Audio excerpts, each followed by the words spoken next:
আচ্ছা মায়েরা বাবারা যারা আছেন কিছু মনে করবেন না, শিবরাত্রি উপবাস সবাই করেন তো? জোরে বলুন হ্যাঁ না। এখন শিবরাত্রির দিনে কিছু মনে করবেন না, আপনারা যে বাবাকে বেলপাতা দেন, কি কি বার বেলপাতা দেওয়া যায় না? সোমবার দিন দেওয়া যায় না, চতুর্থীর দিন দেওয়া যায় না, অষ্টমীর দিন দেওয়া যায় না, নবমীর দিন দেওয়া যায় না, চতুর্দশীর দিন দেওয়া যায় না, এবং সংক্রান্তির দিন বাবা শিবকে বেলপাতা দেওয়া যায় না। ভালো করে শুনে নেবেন, পরে কিন্তু ফাঁকি গেলে আর কিছু পাবেন না। 2রা ফাল্গুন শিবরাত্রি হচ্ছে, সবাই লক্ষ্য করুন। তাহলে কি কি বার পাতা তুলতে পাওয়া যায় না মায়েরা জোরে বলুন? একটা হচ্ছে চতুর্থীর দিন, একটি অষ্টমীর দিন, একটি নবমীর দিন, একটি চতুর্দশীর দিন, একটি সংক্রান্তির দিন, একটি সোমবার দিন। আগের দিন তুলে রাখবেন জলে ভিজিয়ে, পরের দিন বাবা শিবকে বেলপাতাটা দেবেন। এইদিকে এইদিকে মায়েরা, বেলপাতা যে বাবাকে দেবেন কিছু মনে করবেন না, বাবার কিন্তু বেলপাতা চাইতে একটা প্রিয় জিনিস আছে যেটা দিলে বাবা খুব খুশি হয়। বাবা শিব শ্মশানে, বলবো পরে বলবো কি কি ভুল লাগে। বাবা শিব শ্মশানে থাকে কেন? বাবা শিব কিন্তু না, বাবা শিব অনেকগুলো কারণ আছে, একটা কারণ বলি, নতুন কারণ। বাবা শিব রাম নাম শুনতে ভালোবাসে, কারণ রামের ভক্ত তো রামের মন্দিরে গিয়ে চুপচাপ বাবা বসে আছে সকাল থেকে সন্ধ্যে পর্যন্ত।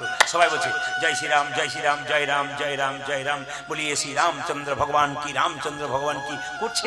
তখন বাবা বলছে খুব খুশি, মন্দিরে বসে থাকবো। কিন্তু সন্ধ্যাবেলায় মন্দিরে তালা লেগে যাচ্ছে, আর কেউ আসছে না, বাবা শুনতে পাচ্ছে না, বলছে এখানে থাকবো না। সকাল থেকে সন্ধ্যে পর্যন্ত সবাই ভগবান রামের নাম করে, তারপর করে না। হঠাৎ দেখতে পেলো, মানে আমাদের দিকে মৃতদেহ নিয়ে গেলে বড় হরি হরি বল বলে তো, কিন্তু দেখবেন বেনারস কাশিতে গেলে ওদিকে দেখবেন মৃতদেহ নিয়ে গেলে কি বলে, রাম নাম সত্য হ্যাঁ, রাম নাম সত্য হ্যাঁ, রাম নাম সত্য হ্যাঁ। এখন বাবা শিব দেখছে 4 কাহারে কাঁধে নিয়ে চলে যাচ্ছে মৃতদেহ, রাম নাম সত্য হ্যাঁ সত্য হ্যাঁ বলে। কোথায় যাচ্ছে দেখি তো, বেনারসে। যত জায়গায় মরা পড়ে বেনারসি পন্থী যদি যান দেখবেন 24 ঘন্টার মধ্যে কোনো সময় চিতা নিচ্ছে না। দেখে নেবেন আপনারা, কোনোদিন বেনারসে যাবেন 24 ঘন্টার মধ্যে কোনো সময় চিতা নেবে না, একটা না একটা চিতা জ্বলছে। বাবা শিব বললো তাহলে আর দরকার নেই, আমি শ্মশান ঘাটে থেকে যাই, কেন এখানে রাম নাম শুনতে পাবো, রাম নাম সত্য হ্যাঁ রাম নাম। বাবা তখন থেকে শ্মশান ঘাটেই নিতাই গৌর হরি বল বলে রয়ে গেলেন। আচ্ছা একটা কারণ বলি, আর শিব চতুর্দশী করলে কি লাভ আছে? বলছে আগে একজন ব্যাদ ছিল, সেই ব্যাদ মাইরা সেই ব্যাদ কিন্তু সকাল থেকে সন্ধ্যে পর্যন্ত শিকার করতে যেত। একদিন কতগুলো পশু শিকার করে বনের মধ্যে গভীর অন্ধকার হয়ে গেল, ঘরে যেতে পারলো না। এখন পশু শিকার করে একটা গাছের উপরে চেপে বসলো। সেই গাছটার নাম কি? বেল গাছ। আশ্চর্য ব্যাপার, বেল গাছের নিচে ছিল একটা শিবলিঙ্গ, আর সেদিনটা ছিল শিব চতুর্দশী। সারাদিন ব্যাদ কিছুই খায় নাই, বেল গাছের উপরে চুপচাপ বসে আছে অন্ধকারে। কেন? বিভিন্ন পশু ডাক দিচ্ছে, যদি খেয়ে ফেলে আক্রমণ করে, চুপচাপ শুয়ে আছে। হঠাৎ শিশিরে ভেজা একটা পাতা ওই তার হাতে ঠেকেছিল, তার হাত থেকে বাবা শিবের মাথায় পড়ল। শিব চতুর্দশী হয়ে গেল। সকালবেলায় যখন বাড়ি ফিরে গেল, তার স্ত্রী খুব চিন্তা করছিল, ফোনের তো তখন যোগাযোগ নেই। তার স্ত্রী খুব চিন্তা করছিল, বললো যে আচ্ছা তুমি এসেছো, যাও স্নান করেছো, পালন করবে। যখন পালন করবে একজন ব্রাহ্মণ এসে বললো আমার কিছু সেবা দাও। নিজে না খেয়ে ব্রাহ্মণকে সেবা দিল। কিছুদিন পরে ব্যাদ মারা গেল। ব্যাদ মারা যাওয়ার পর যমলোকে যমরাজের বললো এই যে একে নিয়ে যাবো যমালয়। বলছে না, একে শিবলোকে নিয়ে যাবো। বলছে তো প্রত্যেকদিন পশু মেরেছে। বলছে যত না পশু মেরেছে, একদিন ওই যে শিবরাত্রি ব্রত করেছে, তার জন্য এর জায়গা যমরাজের কাছে নয়, এর জায়গা শিবলোকে হবে। তাহলে দেখুন মায়েরা, যদি শিবরাত্রি একটা ব্রত করে শিবলোকে হয় অজান্তে, অনেকদিন দেখবেন আপনার ধরুন উপবাস করার ইচ্ছে হয়েছে, বাড়ি থেকে উপবাস করতে দিচ্ছে না, রাগ করে সেদিন খাবেন না, দেখবেন আপনার উপবাস হয়েছে অজান্তে। আমাদের গ্রামে একজন আছে, মানে ও একাদশী বাড়িতে কেউ করতে দেয় না, ও সেই দিনই বলে তোর আমাকে অনেক কথা শুনেছিস, কিছু মানে ওর কিন্তু এটা বুদ্ধি যে আজকে আমি কিছু খাবার মানে একাদশী করে দেবো। এখন বয়স হয়ে গেছে, মাসি তোমাকে কেউ কিছু বলে, এখন আর কিচ্ছু বলতে পারে না, আমি প্র্যাকটিস করে নিয়েছি। তো এটা একটা ভালো জিনিস। কিন্তু এইবার লক্ষ্য করুন মায়েরা, কোন ফুল সবচাইতে প্রিয়? একদিন নারায়ণের চরণ সেবা করছে লক্ষ্মী। সবার কাছে বলবো, বাড়িতে লক্ষ্মী এবং নারায়ণ রাখবেন যুগলে। লক্ষ্মী একা রাখবেন না, লক্ষ্মী চঞ্চলা হয়। পুজো করবার সময় লক্ষ্মীর পাশে নারায়ণকে আপনারা রাখবেন। সবসময় দেখবেন ছবিতে, আসল ছবিতে লক্ষ্মী নারায়ণের পদ সেবা করছে। লক্ষ্মী নারায়ণকে বলছে স্বামী, আমি যে তোমার সঙ্গে আমার বিয়ে হলো, আমি কি সত্যি তোমার প্রিয় হতে পেরেছি? বলছে হ্যাঁ। লক্ষ্মী নারায়ণকে বলছে স্বামী, সত্যি কি আমি তোমার, আস্তে আস্তে, সত্যি কি আমি তোমার প্রিয় হতে পেরেছি? নারায়ণ সঙ্গে সঙ্গে লক্ষ্মীকে জড়িয়ে বলল তুমি আমার প্রিয় না হয়ে হতে পারো। এখানে খুব শিক্ষণীয় বিষয় আছে। আস্তে আস্তে আস্তে এখানে একটা শিক্ষণীয় বিষয় আছে। স্বামী স্ত্রীর মধ্যে সম্পর্ক যদি লক্ষ্মী নারায়ণের মতো হয়, ভগবানকে ডাকতে হবে না, ভগবান আপনার বাড়ি আসবে। পণ্ডিতগণ বলছেন একজন স্ত্রী একজন স্বামীর মানসিক রোগের ডাক্তার। কিরকম? অনেক স্বামীকে দেখেছি কুপথে, অন্য পথে, খারাপ পথে চলে গেছে, স্ত্রী তার ভালোবাসার দ্বারা, প্রেমের দ্বারা, ভক্তির দ্বারা তাকে সোজা পথে এনেছে। মানসিক রোগের ডাক্তার। স্বামী যদি সারাদিন পরিশ্রম করতে যায়, সন্ধ্যাবেলায় বাড়ি ফেরে, তার ক্লান্তি দূর হয় স্ত্রীর সেবার দ্বারা। স্বামী হচ্ছে হাতের মতো, স্ত্রী হচ্ছে চোখের মতো। হাত যদি ব্যথা পায় চোখ কাঁদবে, আর চোখ যদি কাঁদে হাত তার জল মুছিয়ে দেবে। এরকম সম্পর্ক থাকলে সংসার সুখের হবে। রাধে রাধে। কথাগুলো অমৃতের মতো কথা। যদি বলেন বলতে, তাহলে বলবো, না বাদ দিয়ে দেবো। যে একবার শুনবে সে বলবে রাত্রি হোক তবু শুনবে, কিন্তু ওই লোকগুলোকে আমার ভয় লাগছে।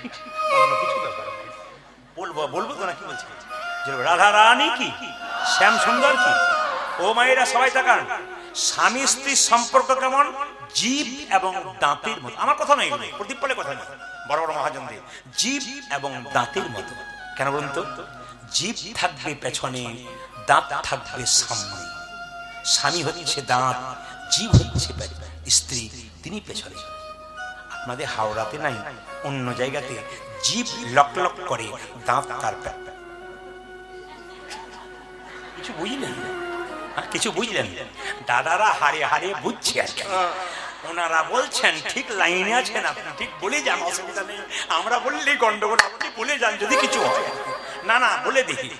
অনেক জায়গাতে কীর্তনের বায়না করে আমাকে বলে কি, আপনার ফাঁকা আছে দাদা? বললাম আপনি মহিলা, পুরুষ নাই, ওরা সব বোকা, এক নম্বর বোকা, কথা বলতে পারে না, তাই আমাকে বলছে। বাবারে, কিছু মনে করবেন না। জীব কিন্তু সবসময় পেছনে থাকবে, দাঁত সামনে থাকবে। কেন? যদি কেউ আঘাত করে তবে দাঁত আঘাত নেবে, জীবকে আঘাত দিতে দেবে না। স্বামীর কর্তব্য এইটাই, স্ত্রীকে আঘাত দিতে দেয় না, নিজে আঘাত পায়। কিন্তু মায়েরা, স্বামীর যদি স্ত্রী কোনো দোষ দেখে, তাহলে খুঁচে খুঁচে দোষটাকে নষ্ট করে। কিরকম? যদি দাঁত হয় স্বামী, স্ত্রী হয় জীব, আর দাঁতের মধ্যে যদি কিছু কিছু লেগে যায়, তখন দেখবেন জীব খুঁচে খুঁচে খুঁচে খুঁচে বের করবে, তবে ছাড়বে। মানে স্বামীর যদি কোনো দোষ দেখে না, খুঁচে খুঁচে খুঁচে খুঁচে বের করবে না। কি বলছেন? এই দোষ আছে, খুব খুঁজে খুঁজে বের করে। এই যে চুপ করে হাসছেন, খুব দোষ ধরে। রাধা রানী কি। যে জায়গায় ছিলাম, লক্ষ্মী নারায়ণকে বলছে, স্বামী সত্যি কি প্রিয় হতে পেরেছি? তুমি আমার প্রিয়। কিন্তু এই জগতে সবচাইতে প্রিয় কে জানো? লক্ষ্মী নারায়ণ বলছে, যে শিবের পূজা করে, যে শিবকে সন্তুষ্ট করে।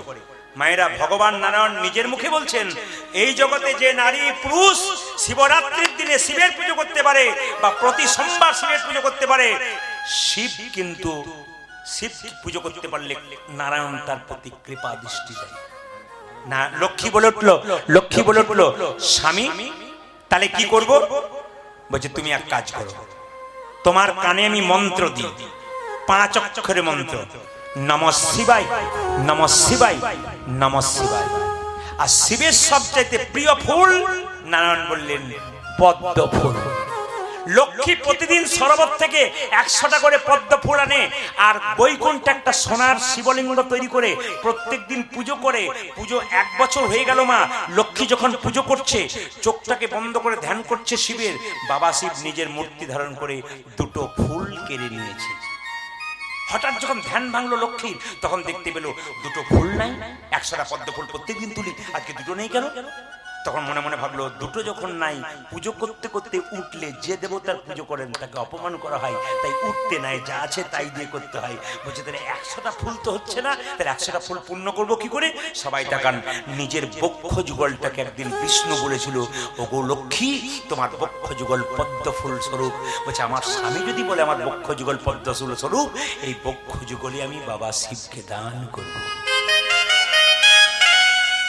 সবাই তাকান, বক্ষ যুগলে হাত দিয়ে বাবা শিবকে যখন দান করছেন, একটা অস্ত্র দিয়ে যখন কাটতে যাচ্ছেন বক্ষ যুগল, তখন বাবা শিব নিজ মূর্তি ধারণ করে বললেন, মা এ তুমি কি করছো? তুমি তো আমার মা, তুমি তোমার বক্ষ যুগল কেটো না, তবে তোমাকে আশীর্বাদ দেবো। বলে কি? তুমি যদি তোমার স্বামীর প্রিয় হতে চাও, তুমি আমার পুজো করো, তবে তোমার শরীর থেকে সৃষ্টি হবে বেল গাছ, যেটাকে শ্রীফল, লক্ষ্মীর আর এক নাম শ্রী, ওই জন্য বেল গাছকে বলা হয় শ্রী গাছ। আর বেল কোথায় তৈরি হবে? বলছে তোমার যে বক্ষ যুগের সুধা অমৃত, বেল যদি কেউ খায় ওটার নাম শ্রীফল। তোমার বক্ষে যেমন অমৃতের সুধা আছে, সেরকম বেলের মধ্যে অমৃত সুধা আছে। তোমার অমৃত সুধা পান করলে যেমন অনেক মানুষের শান্তি হয়, ভক্তের শান্তি হয়, তোমার প্রেম ভালোবাসা নিলে যেমন ভক্তি দিলে শান্তি হয়, সেরকম বেল ফল যদি কেউ খায় তার অনেক রকমের রোগ দূর হয়। কি সুন্দর আশীর্বাদ! সবাই তাকান। আর বলছে শ্রী পাতা হবে তোমার ওই পাতাগুলো। ওই জন্য মায়েরা, শিবের সবচাইতে প্রিয় কি বলুন তো? পদ্ম ফুল। এই জন্য আপনারা যদি কেউ পদ্ম ফুল শিবকে দিতে পারেন শিবরাত্রির দিনে, 4 প্রহরে পুজো করবেন শিবরাত্রিতে। প্রথম প্রহরে শিবকে দুধ দিয়ে স্নান করাবেন, দ্বিতীয় প্রহরে দই দিয়ে স্নান করাবেন, তৃতীয় প্রহরে ঘি দিয়ে স্নান করাবেন, চতুর্থ প্রহরে মধু দিয়ে স্নান করাবেন। অহংকার হচ্ছে ক্যান্সার ব্যাধির মতো। অহংকার হচ্ছে ক্যান্সার ব্যাধির মতো, যদি কারো ভেতর একবার ধরে যায় সে গোটাটাই শেষ হয়ে যাবে। মায়েরা, আমি একটা কথা আপনাদের বলতে চাই, ভেতরে যদি কোনো জ্বালা থাকে, যন্ত্রণা থাকে, ভগবানের কাছে বলবেন, পাড়াপড়শির কাছে বলবেন না, গুরুর কাছে বলবেন, না থাকলে মন্দিরে বলবেন, বাবা মা সবাইকে বলে রাখবেন। অহংকার দেহকে নিয়ে করবেন না, সুন্দরতা নিয়ে করবেন না। এই কয়েকদিন আগে জলপাইগুড়িতে গান করছিলাম, মেজবাবু দরজায় দাঁড়িয়েছে, কাউকে ঢুকতে দিচ্ছে না, সবাই প্রণাম করতে আসছে। একটি মেয়ে কিন্তু দরজায় দাঁড়িয়ে খুব কাঁদছে। তো মেজবাবু আমাকে এসে বলছেন, প্রদীপবাবু একটা মেয়েকে আপনাকে চান্স দিতে হবে, যে আপনাকে দেখা করবে, খুব কান্নাকাটি করছে, বললাম ডেকে দিন। মেয়েটির বয়স 25 বছর, সুন্দর ছোট ছোট চুল, বিয়ে হয়েছে, স্মৃতি টকবগে সিঁদুর। মেয়েটি এসেছে, চোখের তলায় কালি কালি দাগ পড়ে গেছে। উনি আমাকে প্রণাম করে বলছেন, প্রদীপবাবু আমি প্রতিদিন আপনার কীর্তন শুনি, কিন্তু ডাক্তারবাবু আমাকে জবাব দিয়েছেন। কি হয়েছে তোমার? তুমি এত সুন্দর দেখতে, একবার পদ্ম ফুলের মতো মেয়ে, তোমার কি হয়েছে? আমার ক্যান্সার হয়েছে। মাত্র 25 বছর বয়স, এত সুন্দর রূপ, যেন একবারে যেন প্রতিমাটি গড়েছে ভগবান যত্ন করে, কিন্তু চোখের তলায় কালি, ভালো করে কথা বলতে পারছে না। আমি তখন বললাম, গৌর গোবিন্দের নাম করো, আর তো কোনো পথ নেই, ঈশ্বর নিশ্চয়ই ভালো রাখবেন। পরে জানতে পারলাম ডাক্তারবাবু বলেছেন তোমার অনেকটা উন্নতি হয়েছে। কিসের অহংকার করছেন? কিসের অহংকার? বাড়ি গাড়ি টাকা পয়সার অহংকার। সকালবেলায় রাত্রিবেলায় যদি শোবেন, সকালবেলায় চোখ খুলবেন তো সকাল হবে, চোখ না খুললে পরকাল হয়ে যাবে। এখনই আছে এখনই নাই, নিঃশ্বাসে বিশ্বাস নাই, কখন চলে যাবেন। কিসের অহংকার? কাকে দেখাচ্ছেন আপনি? আপনি কিছু মনে করবেন না। আপনি যখন মারা যাবেন তখন দেখবেন আপনি যে বিছানাতে শুয়েছিলেন ওটা ঘর থেকে লুকিয়ে বের করে দেবে আপনার সঙ্গে। আপনি যে কাপড়টা পরেছিলেন ওটা আপনার সঙ্গে বের করে দেবে, কিন্তু আপনি যে এত টাকা রোজগার করলেন ওটা কিন্তু আপনার সঙ্গে বের করবে না। আপনি যে কষ্ট করে একটা সোনার মালা তৈরি করেছেন রোজগার করে, ওটা দেখবেন যত্ন করে আলমারিতে আছে, ওটা যাবার সময় তোমাকে দেবে না। এই সংসার শুধু নিতে চায়, দিতে চায় না। কীর্তন যদি এরকম হয়, ভক্তের ভেতরে ঢুকে যায়, তবে মন দিয়ে শুনবেন। কারো গ্যারান্টি নাই। ট্রেন আসবার সময় সিগন্যাল দেয় ট্রেন আসছে, মৃত্যুর সময় সিগন্যাল দেয় না মৃত্যু কখন আসে। একটা ওষুধের বোতলের উপরে এক্সপায়ারি ডেট লেখা থাকে, কিন্তু মায়েরা আমাদের দেহে কোনো এক্সপায়ারি ডেট নাই। কে যে কখন চলে যাবে, কার টিকিট কখন কাটা হবে কেউ জানে না। যাবার আগে অন্তত গৌর গোবিন্দের নামটা স্মরণ করে যায়, দেখবেন কৃপা হয়ে যাবে। আর একটা কথা আমার দাদা ভাইদেরকে বলে যাব, সবাই শুনে নেবেন, যে যেখানে বসে আছেন, বিরাট দামি কথা। একটা কথা বলে যাব, আর নারীদেরকে 3টে জায়গায় ছাড়বেন না। খুব দামি কথা, যতগুলো বাবা আছেন একবার মন দিয়ে শুনবেন, বিখ্যাত পণ্ডিতের উক্তি। নারীদেরকে 3টে জায়গায় ছাড়বেন না। আমার মা বোন ছেলে মেয়েদেরকে 3টে জায়গায় ছাড়বেন না। কোথায় কোথায়? 1 নম্বর জায়গায় কোথায়? স্ত্রীর যদি অসুস্থ হয়েছে, যদি বিছানায় পড়ে থাকে, স্বামী কিন্তু স্ত্রীকে ছেড়ে যেন কোনো জায়গা না যায়। হরিবল হরিবল হরিবল। দুঃখের দিনে স্বামী চেনা যায়, দুঃখের দিনে স্ত্রী চেনা যায়। এটাই তো আশ্চর্যের ব্যাপার। আজ থেকে 10 বছর আগে আমার একটা প্রবলেম শরীরে হয়েছিল, আমি চেন্নাই অ্যাপেলো গিয়েছিলাম, আমার স্ত্রী চেন্নাই অ্যাপেলো প্রথম গেল, আমার জামাইবাবু স্কুলের শিক্ষক তিনি গিয়েছিলেন, আমরা দুজনে নার্সিংহোমে আছি, আর আমার স্ত্রী দেখছি ওই রাস্তাটা আঁকাবাঁকা রাস্তা, রোড পেরিয়ে দেখছি ঠিক জায়গায় চলে এসেছে। বললাম তুমি এলে কি করে? কি জানি কে যেন টানে নিয়ে চলে এলো। তার মানে কি? প্রীতি, ভালোবাসা, টান, কি হবে কি হবে কি হবে, ভক্তি, ভালোবাসা ছুটে এসেছে। এ দারুণ জিনিস। এই জন্য স্ত্রী যদি কোনোদিন বিপদে পড়ে, শরীর খারাপ হয়, স্বামীর যদি হাজার কাজ থাকে, স্ত্রীর মাথা শিওরে যেন বসে, স্ত্রীর অনেক রোগ দূর হয় স্বামী যদি কাছে থাকে। এইদিকে তাকাবেন। দ্বিতীয় কোন সময় যাবেন না, যদি আপনার স্ত্রীকে সমাজ কলঙ্কিত করে, খারাপ খারাপ কথা বলে, সমাজ আপনার স্ত্রীকে দোষ দেয়, কিন্তু আপনি জানেন আপনার স্ত্রী নির্দোষ, সেদিন আপনি সবার কথা না শুনে আপনার স্ত্রীর পাশে দাঁড়াবেন, বউকে আড়াল করে, আমার স্ত্রী নির্দোষ, তোমরা যতই বলো আমার স্ত্রী নির্দোষ, সেদিন স্ত্রীকে ছেড়ে যাবে। আর একটা জায়গায় স্ত্রীকে ছাড়বেন না, পণ্ডিত বলল কোন জায়গায় না, যখন আপনি বাড়ি থাকবেন না, কোন পরপুরুষের সঙ্গে আপনার স্ত্রীকে কোথাও ছাড়বেন না। যদি সে আপনার আত্মীয় হয় তবু ছাড়বেন না একা, আপনার মেয়েকেও সঙ্গে পাঠাবেন। ঘি আগুনে গলতে বেশিক্ষণ সময় লাগে না, রামকৃষ্ণ দেব বলেছেন। কথাগুলো যদি নিতে পারেন তাহলে জীবন সুন্দর হবে। আরে ভাই, এ শুধু পশ্চিমবাংলা নয়, পশ্চিমবাংলার যতগুলো রাজ্য, পশ্চিমবাংলার যতগুলো জেলা আছে, প্রত্যেকটি রাজ্যে রাজ্যে মানুষ এরকম যেমন শুনছেন আপনারা না, এরকম মানুষ স্থির হয়ে হাঁ করে শুনতে থাকে। কেন? কথা নয়, হীরা, হীরা। এতেই জীবন পরিবর্তন হতে পারে, বাকি কোনো জায়গায় জীবন পরিবর্তন হতে পারে না। নিতে পারেন তাহলে লাভ আছে। মুকুন্দ সরকারের স্ত্রী যখন প্রচন্ড মানে যন্ত্রণা, তখন মহাপ্রভু বললেন, শোনো, তোমাকে চিবানো পান দিলাম, তুমি তোমার স্ত্রীকে দিয়ে দাও, তোমার স্ত্রীর রোগ তো ভালো হবে, একটা নতুন লক্ষণ প্রকাশ পাবে, তোমার স্ত্রীর গর্ভে সন্তান আসবে, সেই সন্তানের নাম হবে ভক্ত রঘুনন্দন।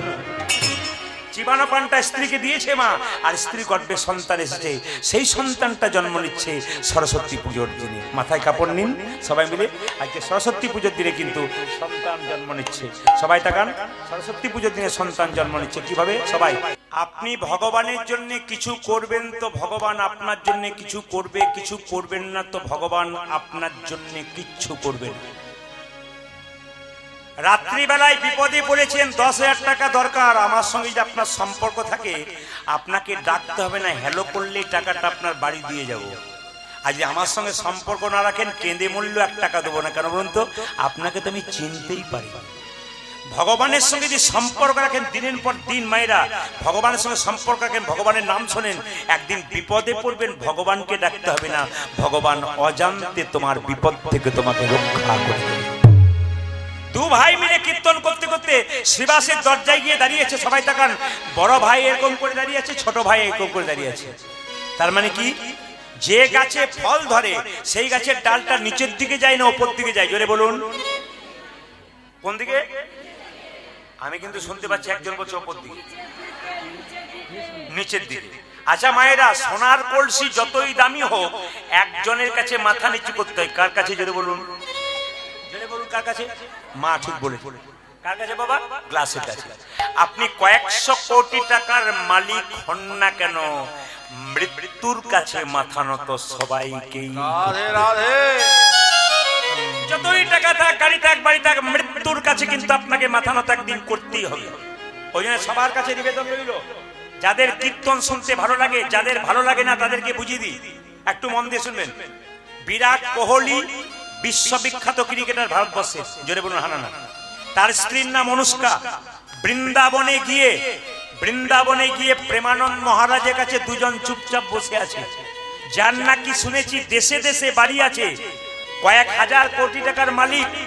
সেই মানুষটা তার স্ত্রীকে নিয়ে প্রেমানন্দের চরণে বসে আছে, আর প্রেমানন্দ মহারাজের কাছে দুজন কয়েকদিন আগে তুলসীর মালা পড়ল। আপনার একটা চাকরি পাওয়ার পর নিজেকে মনে করেন আমি রয়্যাল বেঙ্গল টাইগার হয়ে গেলাম, আর ওদের কাছে শিখে নিন ওরা কি করলো। বিখ্যাত বিজ্ঞানী আইনস্টাইন জীবনে কোনদিন আমিষ খায় নাই, নিরামিষ খেয়েছে। রোহিত শর্মা, বিরাট কোহলি জীবনে মাছ মাংস খায় নাই, ব্যাটে 6-এর উপর 6 মেরেছে। আর আমরা বাচ্চাদেরকে শেখাই মাছ মাংস খা, নইলে ব্রেন হবে না, নইলে পড়াশোনা হবে না, মাথা গজাবে না, খা যত পারিস খা। বলি না মাইরা? না না, এগুলো হাসি নয়। আপনি চেন্নাই অ্যাপেলে চলে যান, বড় বড় ডাক্তার বাবুরা দেখবেন আমাদের মনে মনে গাল দেয়, যত সব উল্টো পাল্টা খেয়ে সব এইখানে আসে হাজির হয়, মানে সবকিছু শেষ করে আমাদের কাছে আসে। আমি আপনাদের বলতে চাই, আহার যার শুদ্ধ, বচন তার শুদ্ধ। যে দেখবেন খুব উত্তেজিত খাবার খায়, দেখবেন খুব খারাপ খারাপ খাবার খায়, বাসি পচা খাবার। যে কেকটা খাচ্ছেন ওটা বাসি না পচা? জোরে বলুন, জোরে বলুন, খাচ্ছেন কিনা? যুক্তিতে বলবেন আমার কাছে, কীর্তনে বাসি। তাহলে বলুন আপনারা ওটা কতদিনকার হয়েছে? এগুলো হচ্ছে তামসিক খাবার। সাত্বিক খাবার কোনটা? ডাল ভাত শাক সবজি, হজম ভালো হবে, শরীর ঠিক থাকবে। বড় বড় বৈষ্ণবগণ দেখবেন 90 বছর বয়স দিব্যি হেঁটে হেঁটে চলে যাচ্ছে। আর যারা প্রচুর মাছ মাংস খেয়েছে তারা দেখবেন 45 বছর বয়সে, বাবা হাই প্রেশার, সুগার, চলতে পারছি না। এত এত খাবি, তাড়াতাড়ি যাবি, তোর তো যাবার জন্যই তৈরি হয়েছিস। শাস্ত্র কি বলছে দেখুন এইদিকে।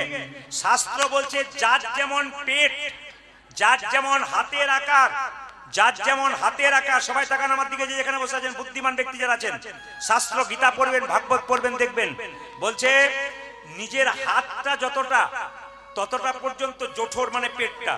যদি এতটা খাবার কেউ খেতে পারে, সুস্থ থাকবে, হজম হবে, কোনো ডিস্টার্ব থাকবে না।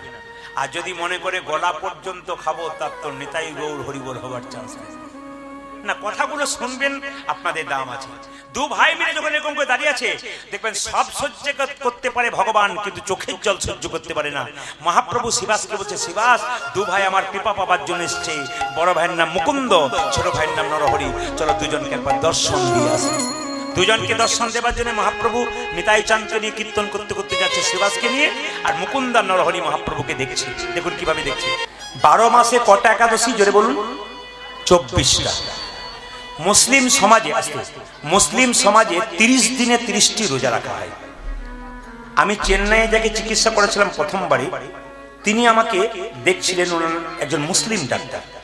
সেই সময় রোজা চলছিল, তো ওনাকে জিজ্ঞেস করলাম, আপনি রোজা রাখেন? হ্যাঁ। আপনি রাখেন? এত চাপ আপনার, আপনি তো আমেরিকা থেকে পাস করেছিলেন, আপনি রাখেন? ছোট থেকে আমার মা বাবা শিখিয়েছে তো ওটা রাখার জন্য। মুসলিমদের ছেলে মেয়েদেরকে তার বাবা মা শেখায় খুব ছোট্ট থেকে, রোজা রাখ বাবা, আল্লাহ তোর বরকত করবে।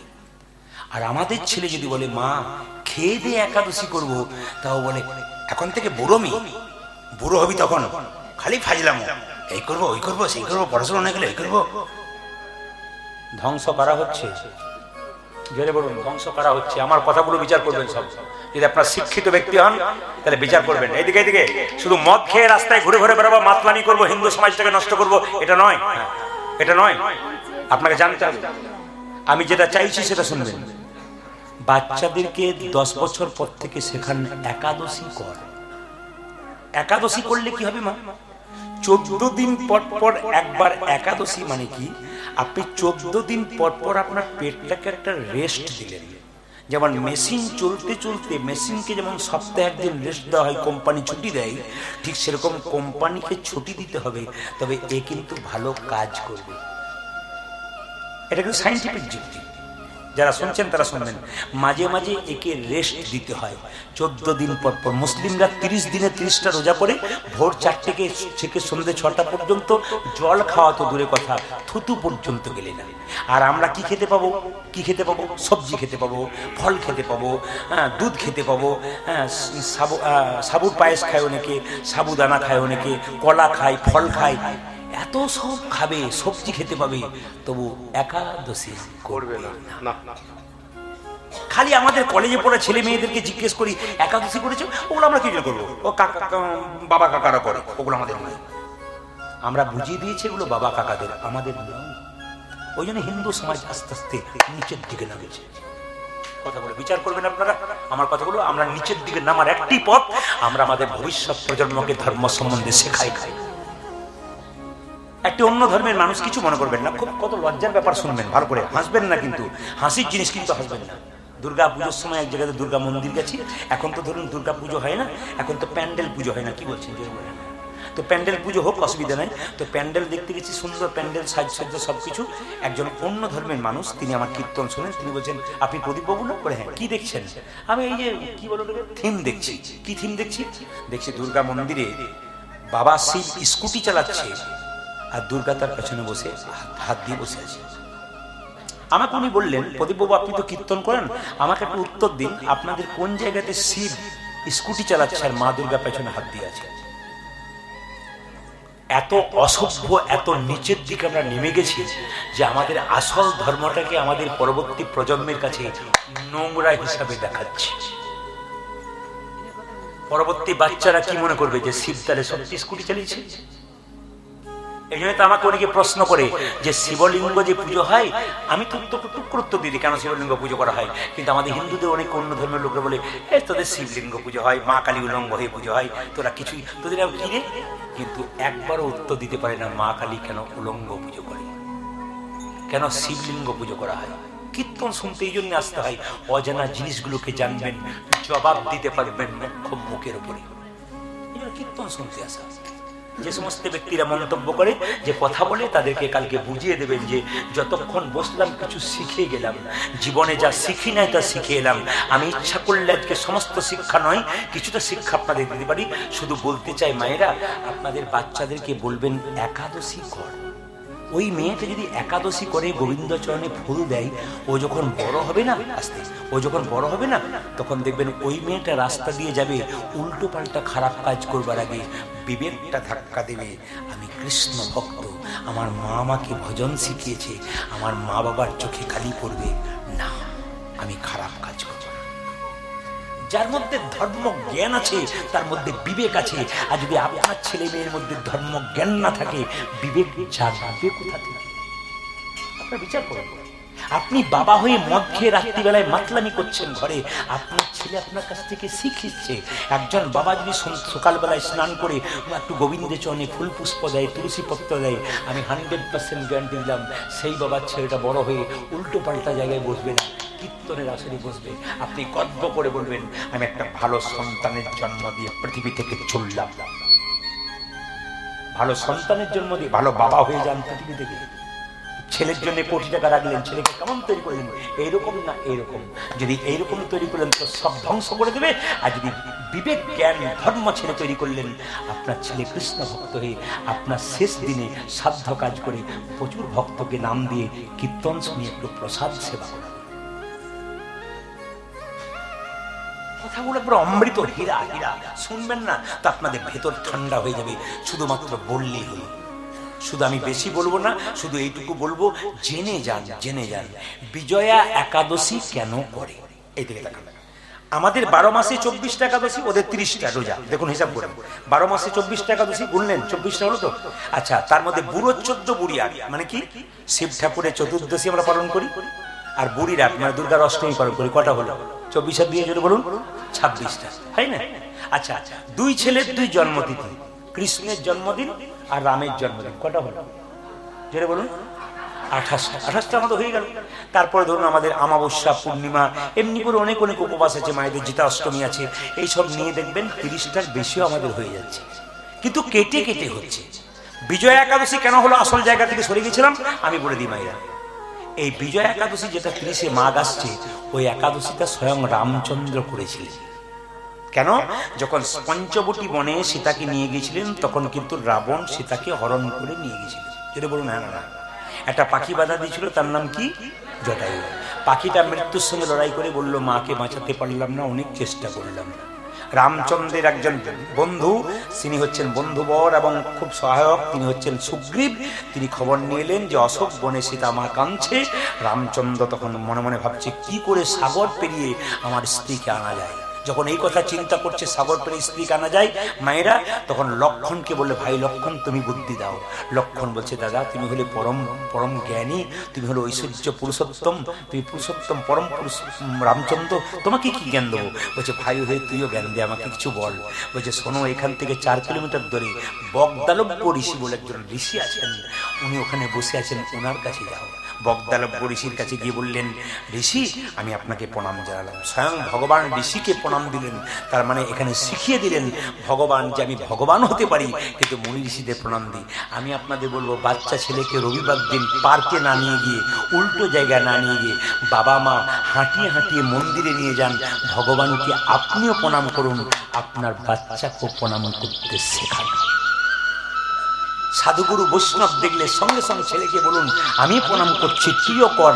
এ তো আপনি শিখিয়ে পড়িয়ে নেবেন গো, নইলে ছেলে তৈরি হবে কি করে? শেষে ছেলে মাতাল হবে, বদমাইশ হবে, চরিত্রহীন হবে, আপনি হা করে কেঁদে বেড়াবেন। দোষী তো আপনি। আপনি তো তৈরি করতে পারেন না। কাকে দোষ দিচ্ছেন আপনি? সমাজকে না, আপনি নিজেকে দোষ দিন। আপনার ছেলে মেয়েকে আপনি তৈরি করতে পারেন।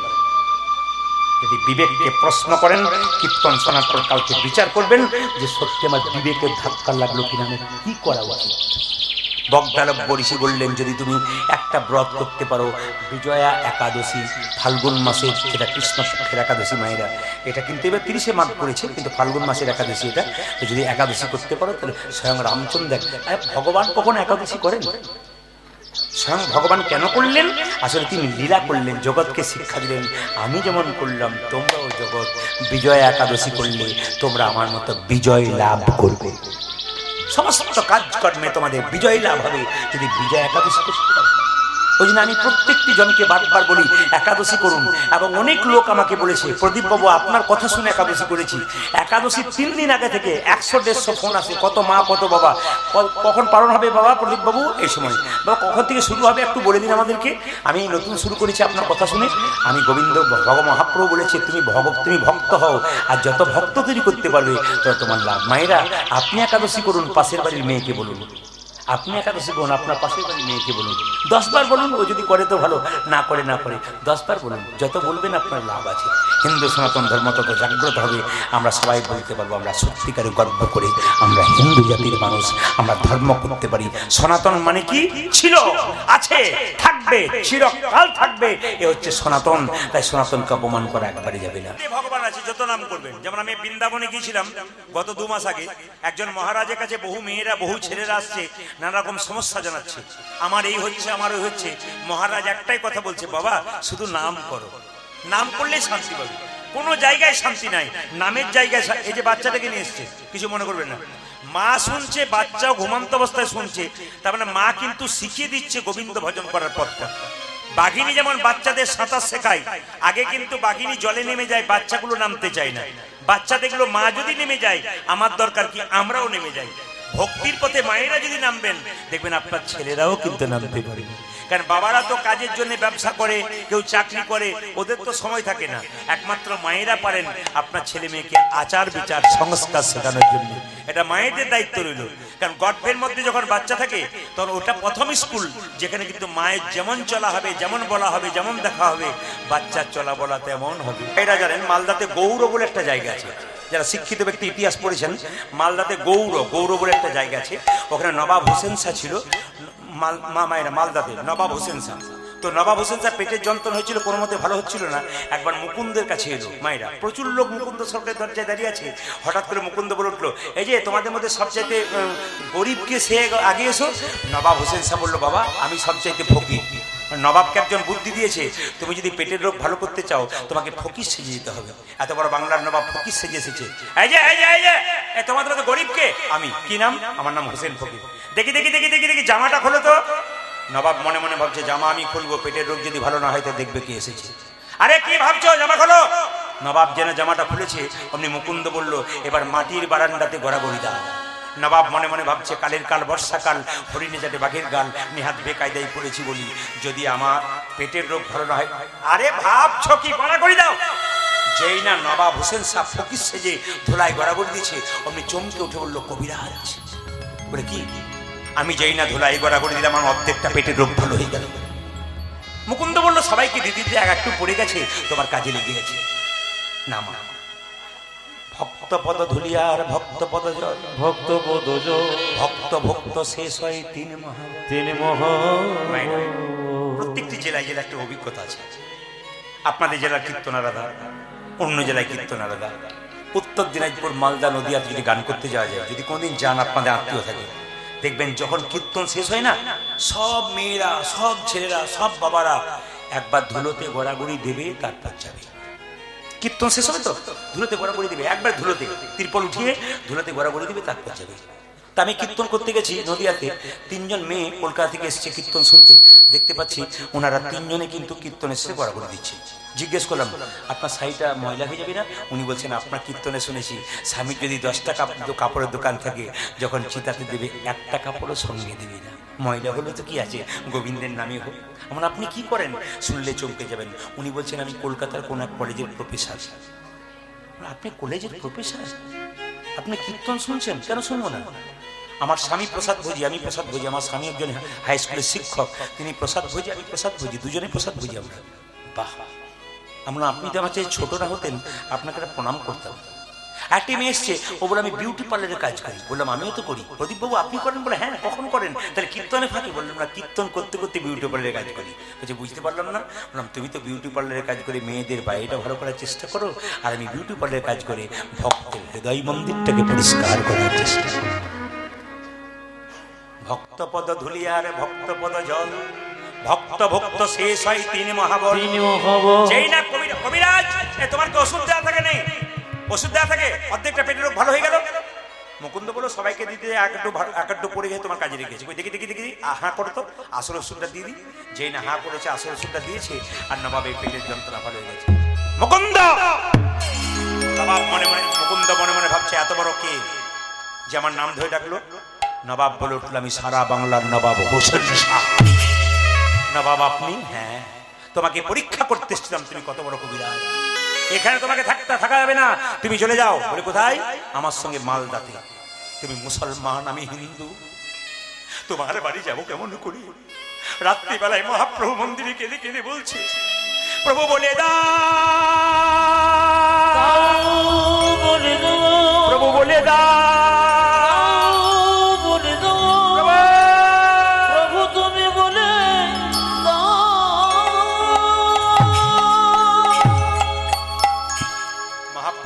কেঁদে কেঁদে মুকুন্দ রাত্রিবেলায় বলছে, প্রভু আমি মুসলমানের জারি যাব কেমন করে?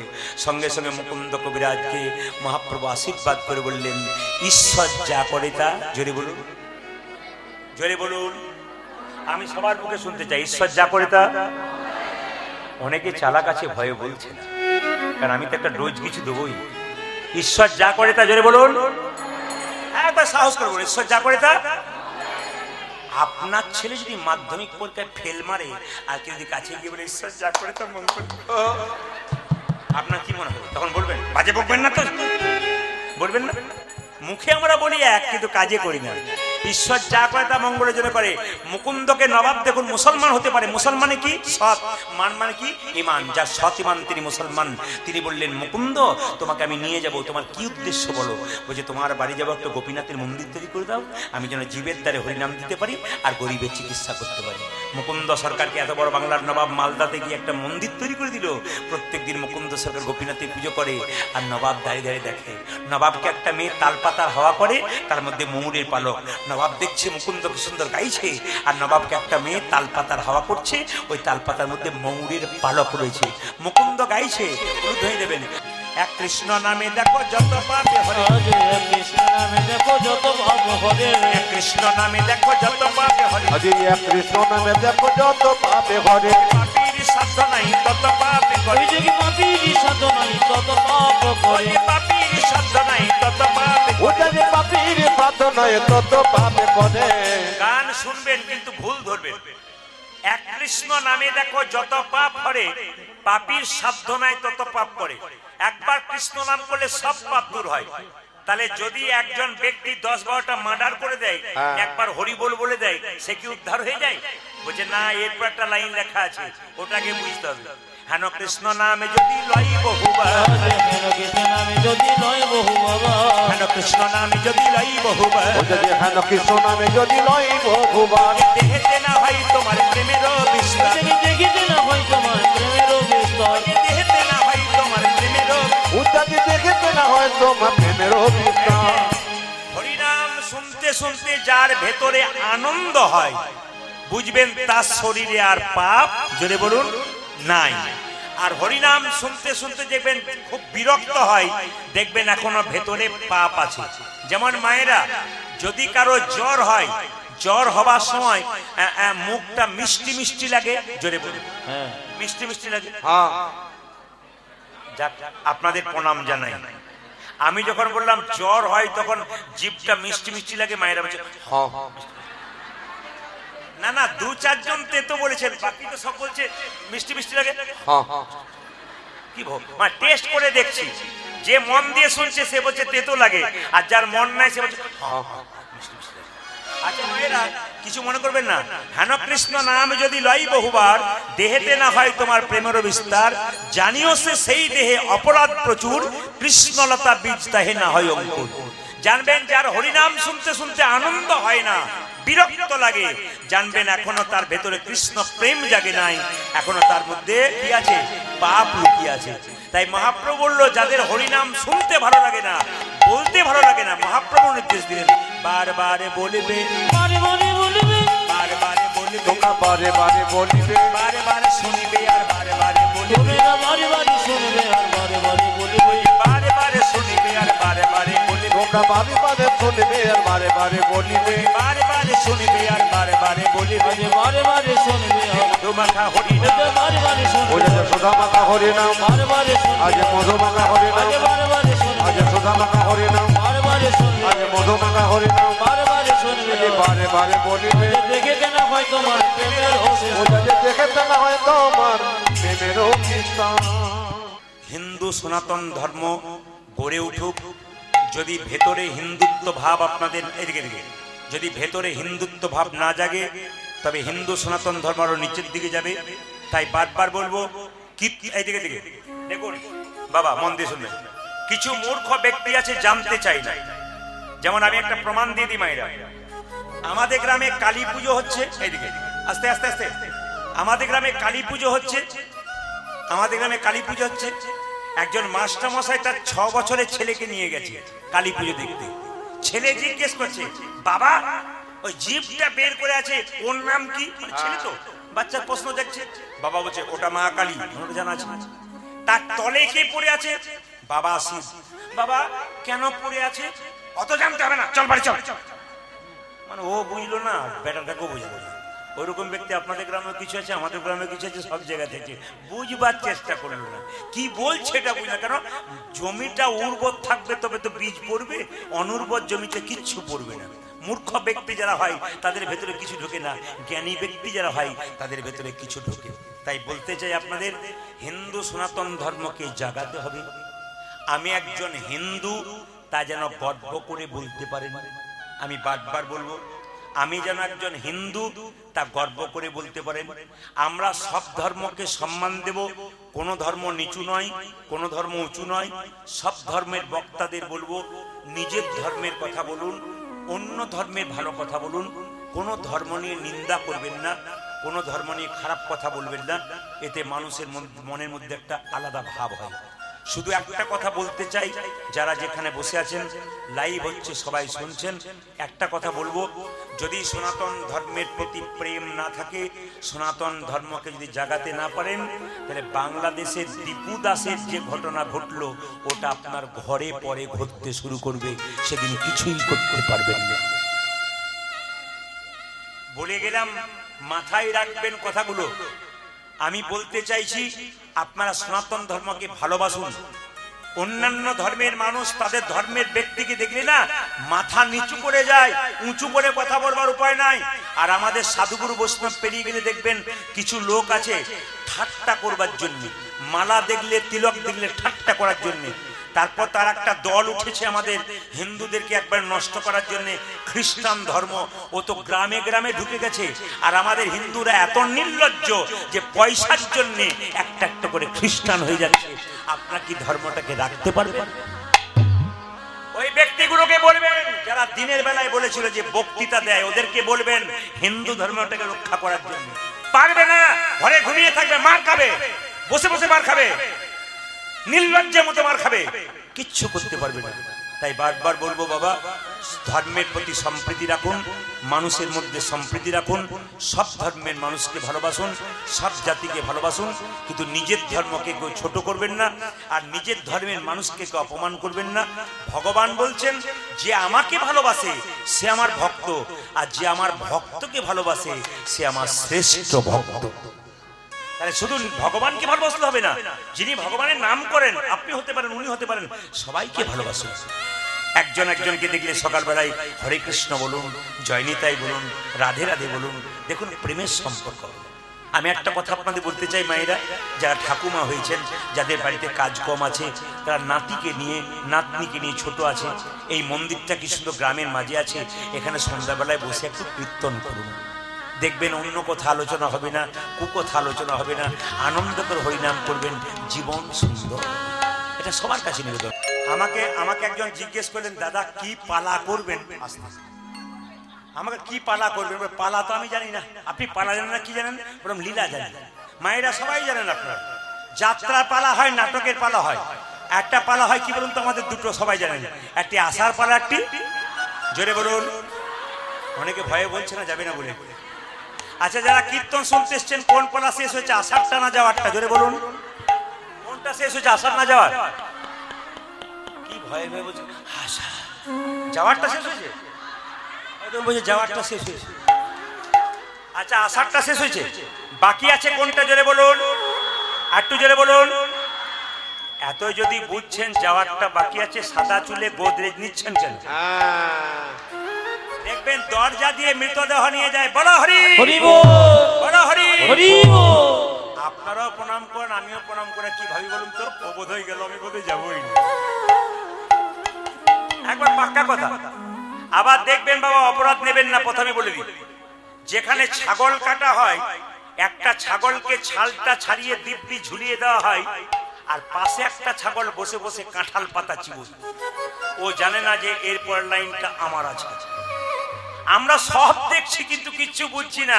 যে হেলতে দুলতে চলে যায় আমাদের সামনে, তিনি বুঝিয়ে দিয়ে যায়, যতই মস্তানি করো, যতই খারাপ কথা বলো, যতই নোংরামি করো, যতই বদমাইশি করো, যতই দুষ্ট হও, যতই টাকা থাক, যতই গাড়ি থাক, যতই বাড়ি থাক, আমাকে তাকিয়ে দেখো, আমার মতো একদিন তোমাকেও মাচাই দুলতে দুলতে শ্মশানের চিতাতে নিতাই গৌর। বাতাসা পৌঁছে নাই, তবে বাতাসা পৌঁছে যাবে।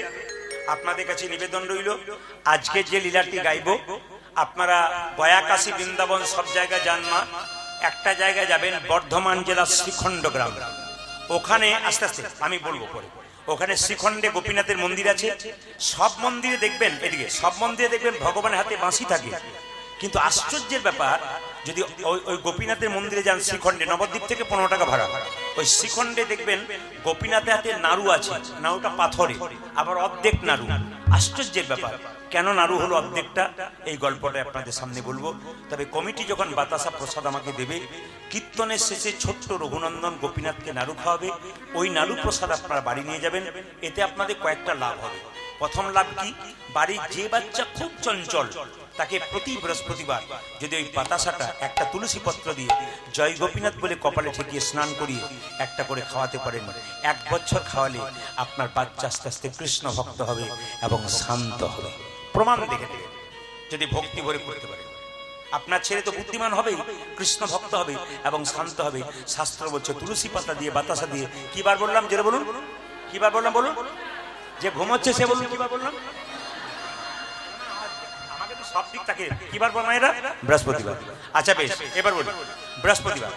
আর বাড়িতে যাদের দেখবেন একটু হাঁটু ব্যথা, কষ্ট যন্ত্রণা হয়, যদি বৃহস্পতিবার দিন জয় গোপীনাথ বলে বাতাসার তুলসী পত্র দিয়ে খেতে পারে, তার দেখবেন অনেক অনেক অনেকটা ব্যথা দূর হয়ে যায়। গৃহে কমিটি বলেছে যে কীর্তনের শেষে আমরা 4 কেজি 5 কেজি বাতাসা দিয়ে দেবো, সবাই যেন পাই, আপনারা পেয়ে যাবেন। যদি কেউ 2টো পান, পাশের জনকে একটা দেবেন। যদি সৎ মা হয়, সে কীর্তন শুনতে শুনতে বলবে আমার ছেলের দরকার নাই। আর যদি ভালো মা হয়, কোনো কোনো মা এমন আছে, আমরা কীর্তন করতে গেছি দেখি বাঁ হাতে খাচ্ছে, ওরা বাঁ হাতে খাচ্ছ কেন মা? বলছে বাঁ হাতে খাচ্ছি, ডান হাতটা গোবিন্দকে দিয়ে দিয়েছি। বলে কেন? না আমার 7টা ছেলে মরে গেছে, তারপর একটা ছেলে হয়েছে, ওই জন্য ওই ছেলেটার জন্য গোবিন্দকে বলেছিলাম যদি ছেলে হয় না সারা জীবন ডান হাতটা গোবিন্দ তোমার সেবায় লাগবো, আর বাঁ হাতটা। এমনও মা পৃথিবীতে আছে যে সারা জীবন গোবিন্দকে ডান হাতটা দিয়ে দিল ছেলের জন্য। আপনার 3 ঘন্টা কীর্তন শুনতেছে, যদি মনে করেন এই বাতাসটা আমার ছেলের জন্য না নেব, তাহলে আপনারা কি করলেন ছেলের জন্য? সব জায়গাতে নেয়, আপনারাও নেবেন, ভক্তি করে শুনবেন, প্রসাদ সবাইকে দেওয়া হবে, কেউ বাদ যাবেন না, মন দিয়ে শুনবেন যে যেখানে বসে আছেন। বাবা বর্ধমান জেলা শ্রীখণ্ড গ্রাম, হরে কৃষ্ণ। বর্ধমান জেলা কোন গ্রাম বললাম জোরে বলুন? শ্রীখণ্ড গ্রাম। ওখানে গোপীনাথের হাতে কি আছে জোরে বলুন মায়েরা? নাড়ু আছে। আচ্ছা বলুন তো গোটা আছে না অর্ধেক আছে? আচ্ছা সেটা কি আসল নাড়ু না পাথরের নাড়ু? হ্যাঁ, ওটা নবদ্বীপ থেকে কত ভাড়া? বাসে কত ভাড়া?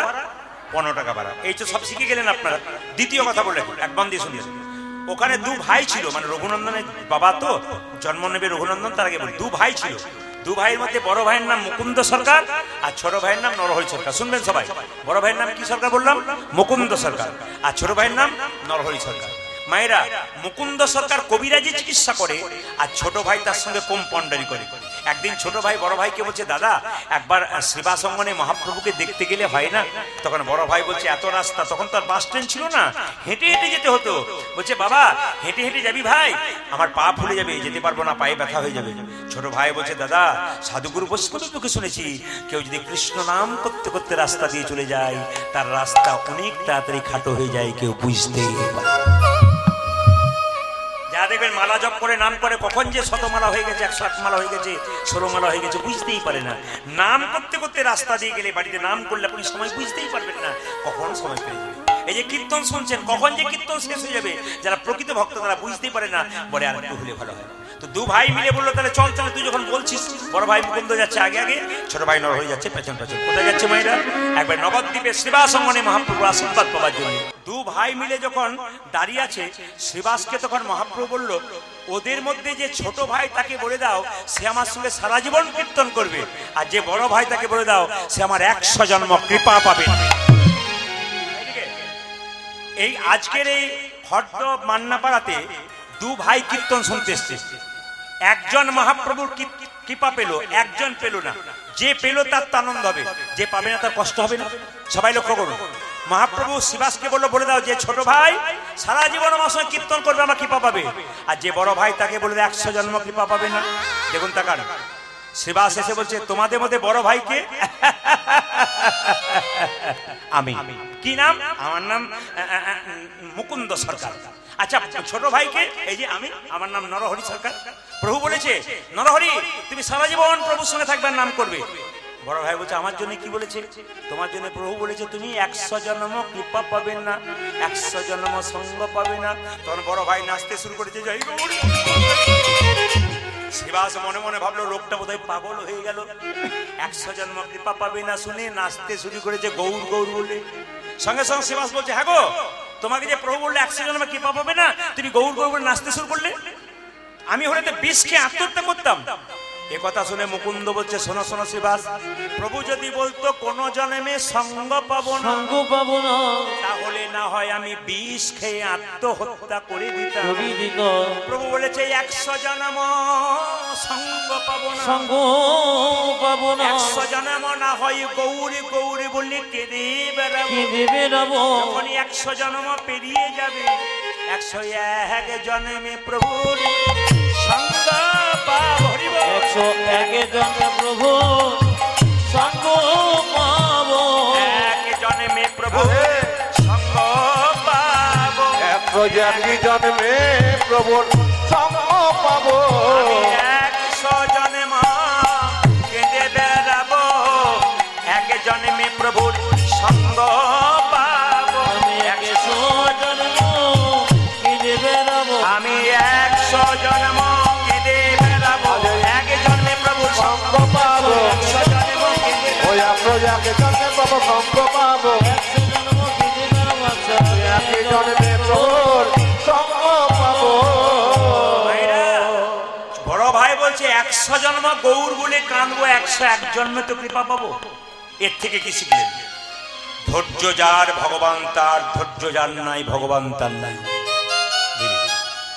এখানে যারা কীর্তন শুনছেন তাদের কাছে নিবেদন, কীর্তন যখন শুনবেন ভক্তের পাশে বসে শুনবেন। এই যে আমার ভাইয়েরা কীর্তন শুনছেন, আমার বাবারা শুনছেন, ভেতরে জালের ভেতরে অনেক বয়স্ক বাবারা আছেন কীর্তন শুনছেন, অনেকে দাঁড়িয়ে আছেন শুনছেন, অনেকে বসে আছেন শুনছেন।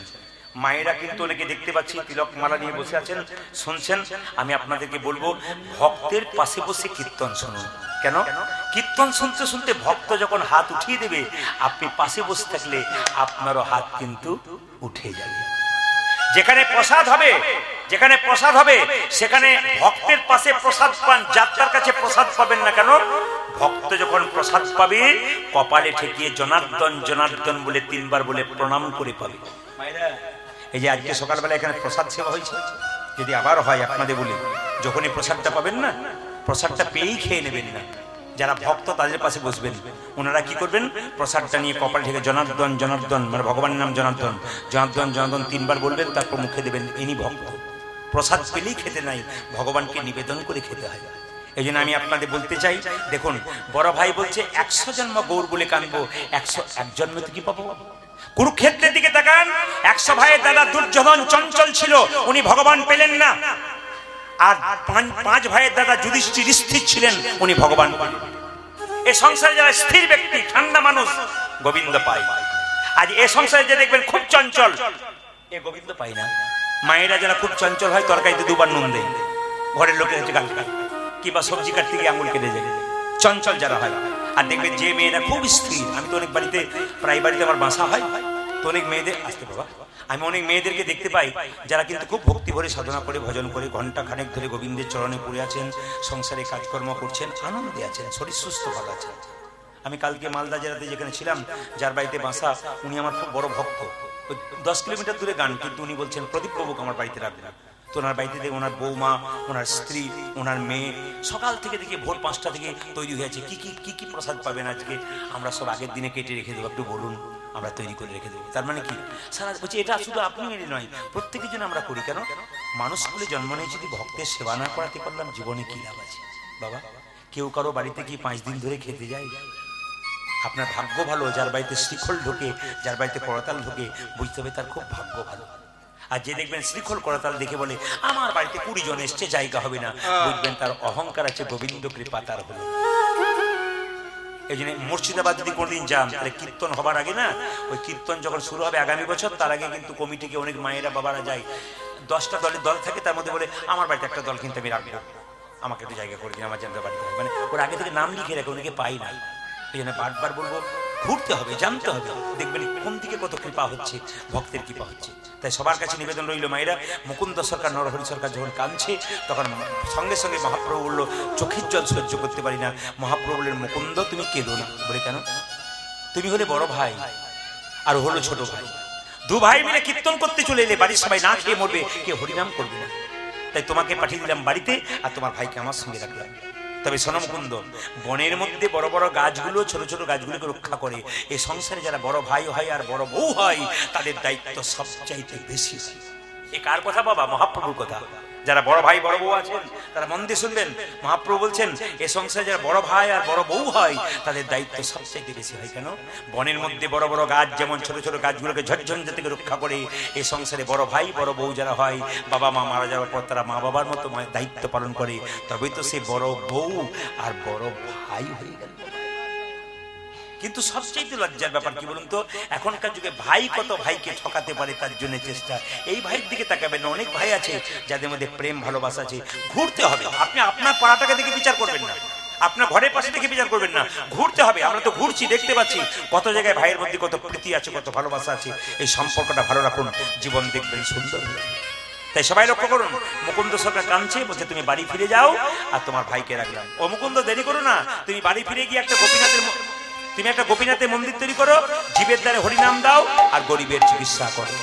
ছেলে মেয়ে জন্ম নিলে নাম ঠিক রেখেছেন তো? জোরে বলুন। হ্যাঁ হ্যাঁ, সিরিয়াল দেখে নাম রেখেছেন না ভক্তি ভরে নাম রেখেছেন? এতক্ষণ একজন বলছে মিঠুন দেবশ্রী সব রেখেছেন। আচ্ছা বেশ, দাঁড়ান বলে দিই। আচ্ছা বাবা, আপনারা আমাকে ইউটিউবে ক বছর দেখছেন? জোরে বলুন। 7 থেকে 8 বছর দেখছেন। তাহলে আপনারা প্রশ্ন করবেন প্রদীপ বাবুকে আগে কীর্তন করতেন না? আমার কীর্তনের বয়স হলো 25 বছর। তো আস্তে আমার বয়স কিন্তু এখন 52ও হয়নি। অনেকে দেখে ইউটিউবে বলে বাবারে 70-75 বোধহয় হবে, বোধহয় 1973 13 অক্টোবর আমার জন্ম। একবার আমার জন্মের পরে আমার মামাবাবু তিনি সঙ্গে সঙ্গে আমার জন্ম তারিখটা লিখে রেখেছেন। তো সবাই লক্ষ্য করুন, রাত জাগতে হয়, প্রচুর পরিশ্রম। এইদিকে একবার শব্দ করে, সামনে বসলে মজা আছে, এইদিকে বলে সব রাধা রানী কি। এখন আমি ঝাড়খণ্ডে একটা জায়গায় গান করতে গেছি, একজন স্বামী স্ত্রী দুজনে, একজন স্বামী কীর্তন শুনছে, আস্তে আস্তে আস্তে আস্তে, এই যে ঝাড়খণ্ডে কীর্তন করতে গেছে, একজন ভদ্রলোক সামনে বসে কীর্তন শুনে প্রতি বছর। কীর্তনের শেষে আমি একদিন জিজ্ঞেস করলাম, দাদা কিছু মনে করবেন না, আপনি বিয়ে করেন নাই? বলে করেছি। তা আপনার স্ত্রী আসে না? বলছে না। বলে কেন? ওর খুব দুঃখ, ছেলে মেয়ে হয় নাই, তাই ও আসে না। প্রদীপবাবু একটু বলে দিন যেন আমার ছেলে মেয়ে হয়। আমি বললে হবে, তোমার ঘর ভেঙেছে, তুমি দরখাস্তটা আমি কেন বলতে? ও বলছে না না না না না, আপনি বললে হয়তো হতে পারে, কিছু মনে করবেন না মা, লেগে গেছে, আন্দাজে লেগে যায়, কিছু কিছু আন্দাজে লেগে যায়। আপনি বলে বাবারে প্রদীপবাবু বলছে আমার ছেলে হয়েছে, কি ভালো, কিন্তু আন্দাজে লেগে গেছে। ওসব গোবিন্দের হাতে আছে। কিছু কিছু ব্যক্তি হইতে পারে, বাবারে অমুক জায়গায় দেখালাম তবে আমার ছেলে হলো। ছেলে গোবিন্দ দিয়েছে, অমুক জায়গায় দেয় নাই। মেয়ে ছেলে সব উনি দেয়, আন্দাজে কেউ মেরে দেয়, ঢিল হয়ে যায় আর কি। তো সবাই থাকা, আমি আন্দাজে বললাম হে গোবিন্দ তোমার একটি ছেলে কিছু হলো। এখন ছেলেটি হয়েছে, মায়েরা এসেছে পরের আসরে কীর্তন শুনতে আমাকে, যে প্রদীপবাবু কি হয়েছে, নাম কিন্তু আপনাকে রাখতে হবে। বলো ভুলে গেছি, নাম কিন্তু আপনাকে রাখতে হবে। আমি তিথি নক্ষত্র দেখে বলো কি নাম আমি রাখবো। উনি বললেন এই তিথিতে জন্ম, এই তিথি জন্ম, ওই তিথি জন্ম, নাম রাখতে হবে, এইদিকে নাম রাখতে হবে। উনি তখন বললেন যে কি নাম রাখবেন? আমি তখন বললাম শোনো, তোমার ছেলের নাম যেভাবে দেখছি সোমবার দিন জন্ম নিয়েছে, মানে শিবের জন্মদিন, আর যেভাবে তোমার জন্ম নিয়েছে তোমার ছেলের নাম রাখলাম দিগম্বর। খুব সুন্দর। দাদা কি নাম রাখলেন, দারুণ দারুণ। পছন্দ হয়েছে, খুব পছন্দ। এখন 1 বছর পর কি 1.5 বছর পর আবার এক জায়গায় কীর্তন হচ্ছে, এসেছে কীর্তন শুনতে, কীর্তনের শেষে বলছে প্রদীপ বাবু বলে কি এবছর আরেকটি হয়েছে। তোমার হয় না হয় না, হে তোমার লাইন দিয়েছি রে, আশ্চর্য ব্যাপার।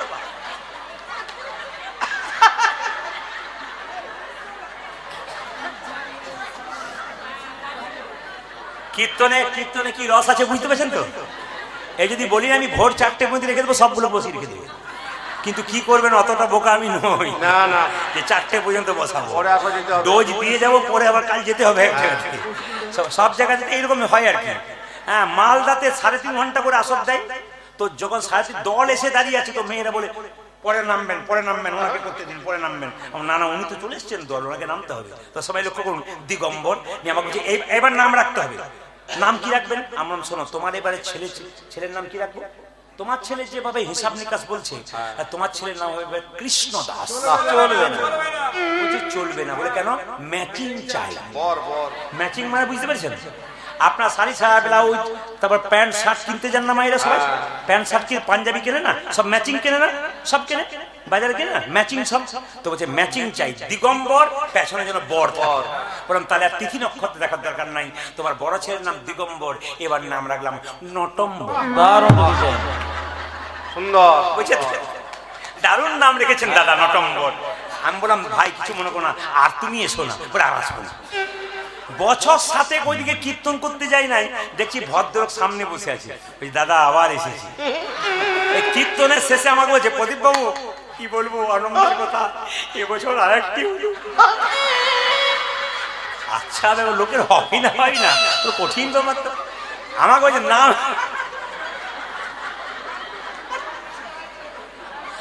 কীর্তনে যে কি রস আছে বাবা, যারা বয়স্ক আছে তারাও হাসছে, মজা আছে। কিছু মনে করবেন, এইদিকে দিকে আস্তে আস্তে না, বলতে দিন আমাকে, দেখুন বলতে দিন। এবার নাম রাখলাম কি সীতম্বর। বললাম দাদা আর আসার দরকার নাই, সবাই তাকান। বছর 10 ওইদিকে যাই না আমি কীর্তন করতে, 2 কিলোমিটার দূরে কীর্তন করতে গিয়ে ভদ্রলোক 3 জনকে নিয়ে বসে আছে, দিগম্বর, সীতম্বর, নটম্বর। ওর মা আসে নাই। এখন যে না কীর্তন শুনতে এসে, তখন কীর্তনের শেষে 3 জনকে নিয়ে, এ দিগম্বর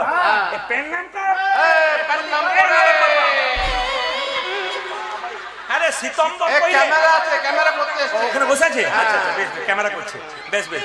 মায়েরা দিগম্বর নটম্বর সিতম্বর, এইবার আমি বললাম আপনার স্ত্রীকে আসা উচিত ছিল। বলছে কি করে আসবে, আতুর ঘরে আছে। বললাম কেন? এবার একসঙ্গে দুটো হয়েছে। বাবারে, তুমি যে পঞ্চ পাণ্ডবের বাপ হে, হ্যাঁ? তিনটা দুটো মানে পাঁচটা পঞ্চ। বলছে নাম আপনাকে রাখতে হবে। বললাম নাম আমার আর মনে নাই, ম্যাচিং আমার নাই। আমি গাড়িতে চেপে গেছি, গাড়ি টানাটানি করছে, নাম রাখতে হবে। এমন শোনো, দিগম্বর নটম্বর সিতম্বর, এবার তোমার ছেলের নাম রাখলাম নভেম্বর আর ডিসেম্বর। কি করবেন? আমি পারলাম না, বলে দিলাম আর কি। কেউ মালা জপ করেন? কেউ করেন না, কিন্তু মালা জপে সালার দেখবেন, কিছু মনে করবেন না। নাম সব সময় করা যায়, পায়খানা ঘরে বসে করা যায়, বিছানায় করা যায়, যত্র তত্র সবাই, কিন্তু মালা জপা সব জায়গায় হয় না। অনেকে দেখবেন বাজারে যায়, বেগুন কেনে, হরে কৃষ্ণ তোর বেগুনের দাম কত রে, একদিকে নাম একদিকে বেগুন, কোনো গুণ থাকবে না, বেগুন হয়ে যাবে। না না, অপরাধ নেবেন না, এগুলো আমি ঠাট্টা করছি না, কিছু মনে করবেন না, এগুলো ঠাট্টা করছি না। আসলে আমার বলার উদ্দেশ্য কি, যদি আপনারা কুর্ম পুরাণ পড়েন, কুর্ম পুরাণের 18 অধ্যায় পরিষ্কার করে লেখা আছে, কথা বলিতে বলিতে, চলিতে চলিতে, ওপর দিকে তাকাইতে তাকাইতে মালা জপ করা যাইবে না। তাহলে রাস্তায় যদি কেউ জপ করতে করতে যায়, তাহলে তিনি ভুল করছেন, না জেনে করছেন। কি বলছে? চলিতে চলিতে, কথা বলিতে বলিতে, তাকাইতে তাকাইতে মালা জপ করা যাবে না। হাতে করো কামার, মুখে বলো হরি, মানব জন্ম তোমার যাইবে গতি। হাতে করো কামারে, মুখে বলো হরি, মানব জন্ম তোমার যাইবে গতি। মালা জপে সালাই আর করে জপে ভাই, মনে মনে জপে তারি বলি হারি যাই। মালা জপে সালাম করে জপে ভাই, মনে মনে জপে তারি বলে হারি যায়। এই যে মালা জপে সালাই আর করে জপে ভাই, মনে মনে জপে তারে বলি হারি যাই। মালা জপে সালাম করে জপে ভাই, মনে মনে জপে তারে বলি হারি যায়। মালা জপ করবার সময় কোন আঙুলটা বাইরে থাকে? এইটা বাইরে থাকে কেন? মারামারি করবার সময় হাতে কাছে কিছু না থাকলে কি বলি, তোকে দেখে নেবো। এই আঙুলটা যায়, এ বাইরে থাকে। চারজন বলে তুই যা ভাই, আমরা যাবো না। এরা ঝুড়ির মধ্যে ঢুকে যায়। এই জগতে যারা মারামারি করে, ঝগড়া করে, তাদের মালার বাইরে জায়গা, আর যাদের ভক্তি আছে তাদের মালার ভেতরে জায়গা। এই আঙুলটা একটা কাজ আছে, এটা আমি এখানে বলবো না, নিজে নিজে গুরুর কাছে জানবেন। এই আঙুলটার বিরাট কাজ আছে। আপনাদের এই শরীরের মধ্যে একটা কাজ আছে, আমি একটু ইশারা দিয়ে গেলাম। গুরুদেব যদি প্রকৃত হন, তিনি কিন্তু এগুলো বুঝিয়ে দেবেন। তাই গুরুর ব্যাখ্যা তো ওটা আমার বড় কথা নয়। কিন্তু একটা কথা বলি, আপনার মনে কিছু মনে করবেন না।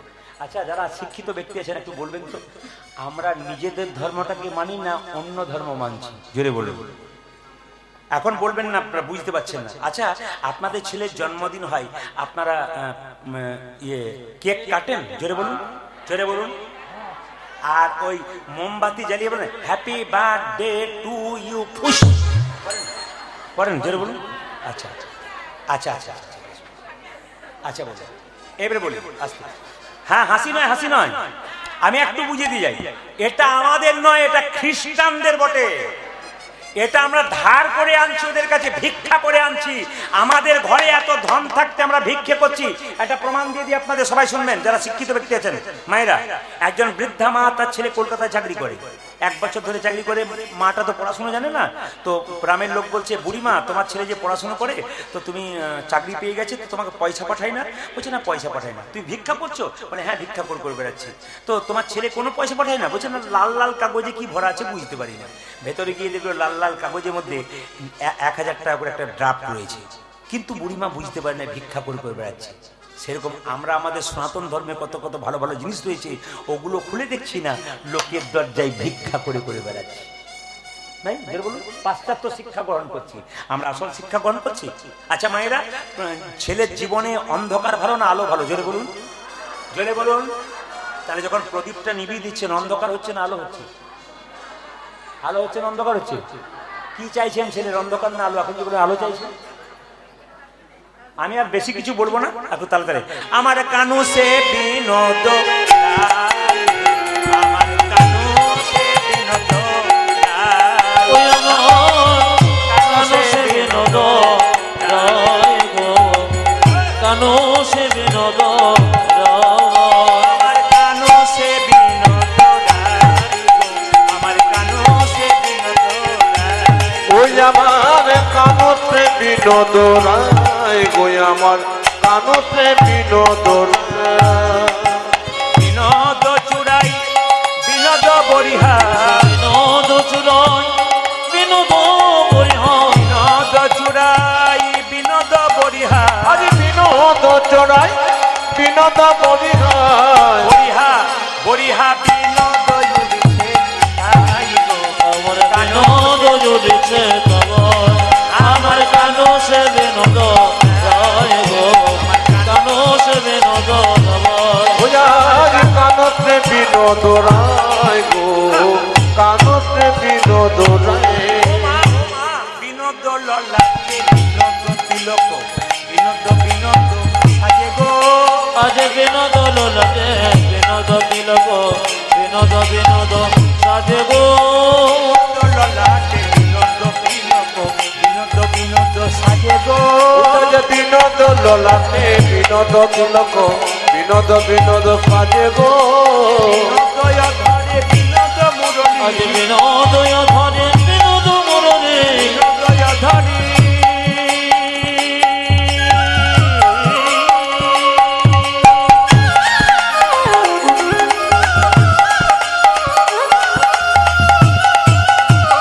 মুরলী বাজে বাজরে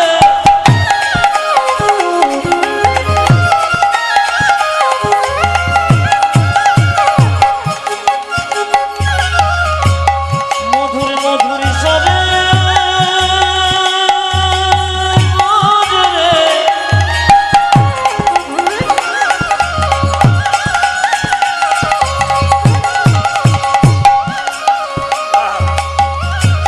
মুরলী বাজে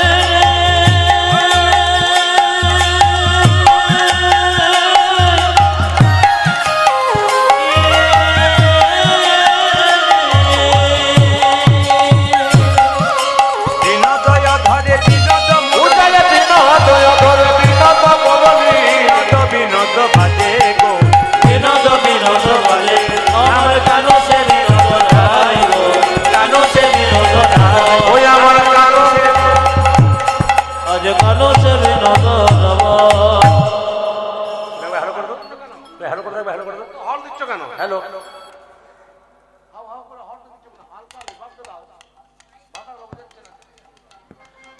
ও তার বিনোদ গলায় বিনোদ মালা বিনোদ বিনোদ দুলে গো তোর বিনোদ গলায় বিনোদ মালা বিনোদ বিনোদ দোলে কি সুন্দর ব্যাখ্যা করছে কি সুন্দর গোবিন্দকে ব্যাখ্যা করছে কে মুকুন্দ সরকার ও তার বিনোদ গলায় বিনোদ মালা বিনোদ বিনোদ দুলে গো তোর বিনোদ গলায় বিনোদ মালা বিনোদ বিনোদ দোলে গো কোনি বিনোদিনী বিনোদ গাথনি কোন বিনোদিনী বিনোদ গাথনে কোনি বিনোদিনী বিনোদ গাথনি কোন বিনোদিনী বিনোদ গাথুনি গেথেছে বিনোদ ফুলে গো আজ গেথেছে বিনোদ ফুলে আমার কানো সে বিনোদ রায় গো কানো সে বিনোদ রব ওই আমার কানতে বিনোদ রায় গো কানতে বিনোদ রায় বিনোদ কোটিতে বিনোদ ধরতে বিনোদ বিনোদ সাজে গো আমার বিনোদ কোটিতে বিনোদ ধতে বিনোদ বিনোদ সাজে গো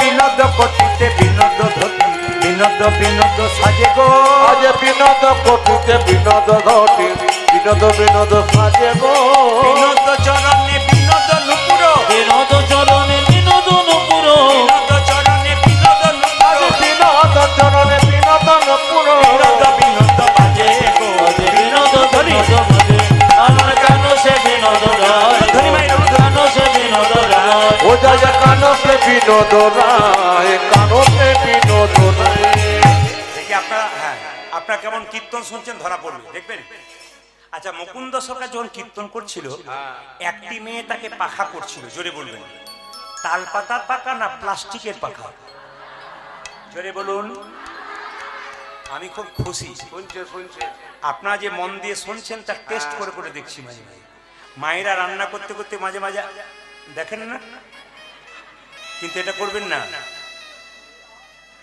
এটা করবেন না না শিখিয়ে দিই এটা কিন্তু করবেন না কোনোদিন রান্না করতে করতে রান্নাশালে এরকম করে দেখে জলটা নিয়ে ওনাকে দেখবেন দেখে আবার হাতটা ধুইলাম পুরো অলক্ষী লক্ষণ যেখানটা রান্না করছেন ওটা অন্নপূর্ণার মন্দির। আপনি টেস্ট করবেন, দেখবেন ভালো। একটা পাত্রে নিয়ে গিয়ে বাইরে একটু টেস্ট করে নিয়ে তার পাত্রটাকে ধুয়ে দেবেন পরিষ্কার করে, হাতটাকে ধোবেন, তারপর করবেন। সুচিতা অসুচিতা আছে, লক্ষ্মী অলক্ষ্মীর ব্যাপার আছে।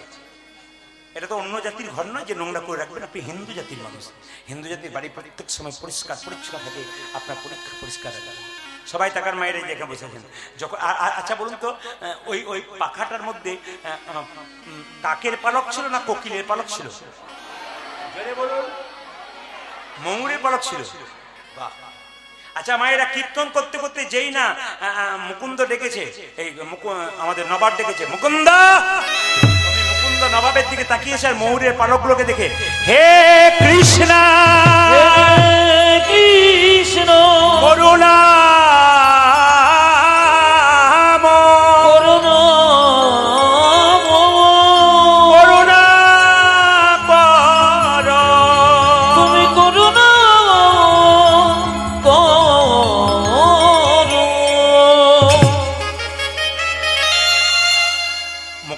সরকার অজ্ঞান হয়ে গেছে। নবাব তাকে একটু জল দিয়েছে আর সঙ্গে সঙ্গে মুকুন্দ সরকারের জ্ঞান ফিরেছে। নবাব জিজ্ঞেস করলো, তুমি যখন কীর্তন করছিলে তোমাকে পিছু ডাকলাম, তুমি অজ্ঞান হয়ে গেলে কেন? নবাব মুকুন্দ মিথ্যা কথা বললো, বলে তুমি তো মুসলমান, আমি তো হিন্দু, তুমি কি করে বুঝবে আমার কৃষ্ণ অনুরাগী কথা? আমি তোমাকে আজকে একটা মিথ্যা কথা বলবো। নবাব, আমি সারা বাংলা চিকিৎসা করি, আমার সারা বাংলা চিকিৎসা করি, আমার একটা রোগ আছে, মৃগীর বেড়া মাছ। নবাব বলল, তুমি হয়তো জানো আমার রাজ্যে একটা নিয়ম আছে, যে মিথ্যা কথা বলে তার জিভটাকে ছেড়ে দিই। তবে তুমি যেহেতু আমার পেটের রোগ ভালো করেছো, আমি তোমাকে কিচ্ছু করবো না। তোমার যদি মৃগী রোগ থাকবে, তুমি যখন অজ্ঞান হয়ে গেছিলে কৃষ্ণ বলে কাঁদছিলে কেন? তোমার যদি মৃগী রোগ থাকবে, তুমি যখন অজ্ঞান হয়ে গেছিলে তোমার চোখ থেকে জল পড়ছিল কেন? মুকুন্দ সরকার কেঁদে কেঁদে বললো, নবাব আমার অপরাধ হয়ে গেছে। নবাব বলল, অপরাধ তোমার হয়নি, আমার হয়েছে। তোমার মতো কৃষ্ণ ভক্তকে আমি কেনা গোলাম মনে করে ভুল করেছি। যারা কৃষ্ণ ভক্ত হয় কারো কেনা গোলাম হয় না, তারা ভগবানের দাস হয়। ও মুকুন্দ, আমার যদি পেটে কোনদিন যন্ত্র হয় তুমি দেখে যেও, আমি তোমাকে আশীর্বাদ করছি না, গোটা শ্রীখণ্ডটা আমি তোমার নামে লিখে দিলাম। ঈশ্বর যা করে তা জেনে বলুন, গোটা শ্রীখণ্ডটা আমার নামে লিখে দিলাম। তোমার তো অভাব ছিল, যাও। নবাব বলো, গোটা শ্রীখণ্ড তোমার নামে রইলে, যাও যাও, তুমি গোটা শ্রীখণ্ড ভোগ করো। মুকুন্দ সরকার বলছে, তাহলে আমি বাড়ি ফিরে যাই? বলে হ্যাঁ যাই। সুন্দর করে মুকুন্দ আসছে, যশোদার দুলা যশোদার দোলা তুমি বজের, তুমি ব্রজের রাখো বৃন্দাবন মন, তুমি যশোদারি দোলা ব্রজের রাখো বৃন্দাবন মন হরে। তুমি যশোদার দুলা বজের রাখা বৃন্দাবন মন হরে। ও তুমি যশোদান দোলান ব্রজের রাখা বৃন্দাবন ধন হরে।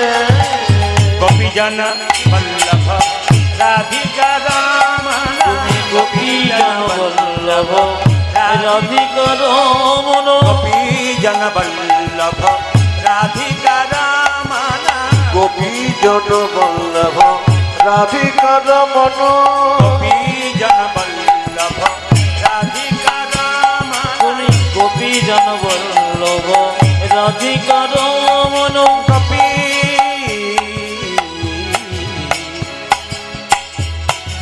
গোপী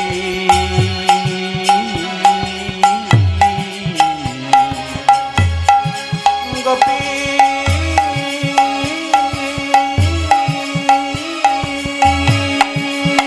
হে প্রাণ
দানব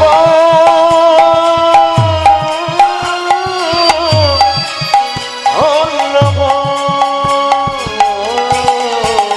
গোপী জনবল্লভ রাধিকার মন জনবল্লভ রাধিকা রাম তুমি গোপী জন বল্লভ রাধিকা রমন বৃন্দাবন মন হরি বৃন্দাবন মন হরি অজে যশোদারি দুলাল অজয় বৃন্দাবন মনোহরি ও তুমি জগদার দোলাল ব্রজের রাখাল বৃন্দাবন ঘন হারি ওই গো ঘরণী মায়েরা, ছেলে হলে বেশি আনন্দ হয় না মেয়ে হলে বেশি আনন্দ হয়? দুইটে মেয়ে ছেলে আচ্ছা কিছু মনে করবেন না, আস্তে আস্তে এটা কিন্তু খুব দোষের ব্যাপার, শুধু আপনার নয়, কেন জানি না সব জায়গাতে বলি ছেলে হলে বেশি আনন্দ, মেয়ে হলে মায়েরা খালি বলে ছেলে হলে। হ্যাঁ আর ছেলে যে বয়স হলে ঘাড়ে লাফিয়ে পালিয়ে যাচ্ছে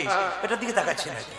কিন্তু একজন পণ্ডিত বলছেন, আমি সেদিন পড়ছিলাম এক জায়গাতে ফেসবুকে, একজন বলছেন যে একটা ছেলে একটা মেয়ে দুটোই জন্ম নিল, কারো একটা ছেলে একটা মেয়ে, বলছে ছেলের প্রতি যদি 10,000 টাকা খরচ করো তাহলে মেয়ের প্রতি 20,000 টাকা খরচ করে। কেন ডবল? কেন না একটা ছেলে যদি একটা বংশের প্রদীপ হয়, একটা মেয়ে দুটো বংশের প্রদীপ। একটা মেয়ে কেন বলুন তো, একটা ছেলে একটা বংশের নাম উদ্ধার করবে, কিন্তু মেয়েরা বাবার বংশ উদ্ধার করবে আর মেয়ের মায়ের বংশ উদ্ধার করবে। একটা ছোট্ট প্রমাণ দিদি, আপনি শুনবেন তাহলে বলে দিই। আপনি যেমন শিক্ষা দেবেন আপনার বাচ্চাকে, আপনার ছেলে কিন্তু সেরকম। এইদিকে একটা 18 বছরের মেয়ে বিয়ে হয়ে গেল, মা কি এইদিকে একটা 18 বছর আস্তে একটা 18 বছরের মেয়ের বিয়ে হয়ে গেল, মেয়েটি কাঁদছে, মা তোমাদের ছেড়ে থাকতে পারবো না। মা বলছে খুকি চিন্তা করিস না, তোর বাবাকে না মাসে মাসে পাঠিয়ে দেবো। না মা, বাবাকে ছেড়ে তোমাকে ছেড়ে থাকতে পারবো না। একটা কথা শোন, বলে কি, শ্বশুর বাড়ি যাবি, শ্বশুর শাশুড়িকে প্রণাম করবি, ভক্তি করবি, দেখিস বাবা যেন ভালো ব্যবহার করিস, খারাপ ব্যবহার করিস না। বলে কোনো চিন্তা নেই মা, করবো। শ্বশুর বাড়ি গেল, 1 সপ্তাহের মধ্যে ঝগড়া শুরু করবে। না না, তারপর শুনবেন কি কথা, শুনলে চমকে যাবেন, এটাই তো মজা। কথার মধ্যে পেঁচ আছে আর কথার মধ্যে মানে যুক্তি আছে। দেখুন, 1 সপ্তাহের মধ্যে ঝগড়া শুরু করে দিল। ছেলের বাবা ফোন করে বলছে, আপনার মেয়েকে কেমন পাঠালেন, ও মেয়েতে এসে ঝগড়া করছে। মেয়ে যখন অষ্টমঙ্গলা করে এলো, বাবা বলছে খুকি তোকে পুঁই পুঁই করে বললাম কানে, ঝগড়া করিস না, ঝগড়া করিস না, তোর মা বললাম, আমি বললাম তুই ঝগড়া করলি কেন? মেয়েটি বলছে বাবা 18 বছর ধরে বাড়িতে যেটা শিখলাম সেইটাই তো ওখানে করলাম। বলে বুঝলাম না। বলছে তুমি ঠাকুমা দাদুর সঙ্গে 18 বছর শুধু ঝগড়া করেছো, আমি তো ঝগড়া শিখেছি, ভালো কিছু শিখি নাই, ওইটাই করে দেখি। আমি কি বললাম, কথাতে জাদু আছে। আমি কি বলেছি আপনাদের, কথাতে জাদু আছে। দিলে বুঝে নেবেন যে কি ডোজ আমি দিয়ে গেলাম। তবে আপনারা যেভাবে এটে সেটে বসছেন, তাতে আমি সিদ্ধান্ত নিচ্ছি আমি 3টে পর্যন্ত গান করবো। রাজি আছেন? রাজি আছেন তো? 3টে মানে ভোর 3টে বলি না, 3 ঘন্টার কথা হয়ে গেছে। আর 9-12 বড় বাজে 12 আস্তে আস্তে আস্তে। না না, সব বুঝলাম, সব বুঝলাম। আপনাদের আবেদন আছে, এই ছেলেগুলো আমাকে যা টাকা দিয়েছে এবার দিয়ে দিয়েছে। এবার যে গানটা আমি করবো 9টা থেকে 12টা, 3 ঘন্টা হয়ে গেছে। এবার যেটা করবো আপনারা দেবেন তাকে রাধে রাধে। আপনাদের কিছু দেবেন, রাধে রাধে বলুন, রাধে রাধে, রাধে রাধে, রাধে রাধে। মায়েরা বাচ্চা ছেলে জন্ম নিল, কি করলো মায়েরা, মধু কেনার পয়সা নাই, 2 কানে শোনাই গেল মধুর হরিনাম, আজ 2 কানে শোনা গেল মধুর হরিনাম, 2 কানে শোনাই গেল মধুর হরিনাম, ওরে মধুর কানে শোনাইল মধুর হরিনাম হরিনামে শোনা, মধুর হরিনামে শোনালো, হরিনামে শোনা, হরিনামে শোনালো সংসারের কথা শোনা লাগে, হরিনামে শোনালো, সংসারের কথা শোনার আগে হরিনামে শোনালো, সংসারের কথা শোনা লাগে, নামে ময়দা সংসারের কথা শোনার আগে নাম মাইরে হলো কথা শোনার আগে নাম মাইরে হলো নাম মাইরে হলো নাম মাইরে সংসারের কথা শোনার আগে হরিনামে শোনালো 2 কানে শোনা গেল মধুর হরিনাম। ও যে 2 কানে শোনাইল মধুর হরিনাম। ও মায়েরা, এই যে দেখান, এইবার বলছে মা সরস্বতী পুজোর দিনে পুজো হলো, তাহলে ছেলে হলো, আপনার কি বলবেন, আশীর্বাদ করো, ইঞ্জিনিয়ার হোক, ডাক্তার হোক, মাস্টার হোক। উনি কি বললেন, ওগো মা তুমি এক কাজ করো, আশীর্বাদে করো মা, আশীর্বাদে করো মা, আশীর্বাদে করো মা, আশীর্বাদে করো মা। কি যেন ভাগবতে পড়তে পারে আশীর্বাদে করো, যেন ভাগবতে পড়তে পারে আশীর্বাদে করো, যেন সংকীর্তন গাইতে পারে আশীর্বাদে করো, ও যেন সংকীর্তন গাইতে পারে আশীর্বাদে করো মা। ভাগবতে পড়তে পারে হরি হরি হরি বলে, সংকীর্তন গাইতে পারে মাঝে হরি হরি হরি বলে, ভাগবতে পড়তে পারে মাঝে হরি হরি হরি বলে, সংকীর্তন গাইতে পারে হরি হরি হরি বলে, ভাগবতে পড়তে পারে মাঝে হরি হরি হরি বলে, সংকীর্তন গাইতে পারে আশীর্বাদে করো মা। তুই গানে শোনা গেল মধুর হরিণ ও যে তুই কানে শোনাইল মধুর হরিণ। মায়েরা সবাই লক্ষ্য করুন, যিনি এলেন আমাদের মানে মুকুন্দ সঙ্গে ছেলে, তার নাম রাখা হলো রঘুনন্দন। তিনি কে? কামদেব মদন। পদকর্তা বললেন পদের মাধ্যমে ইনি কামদেব মদন।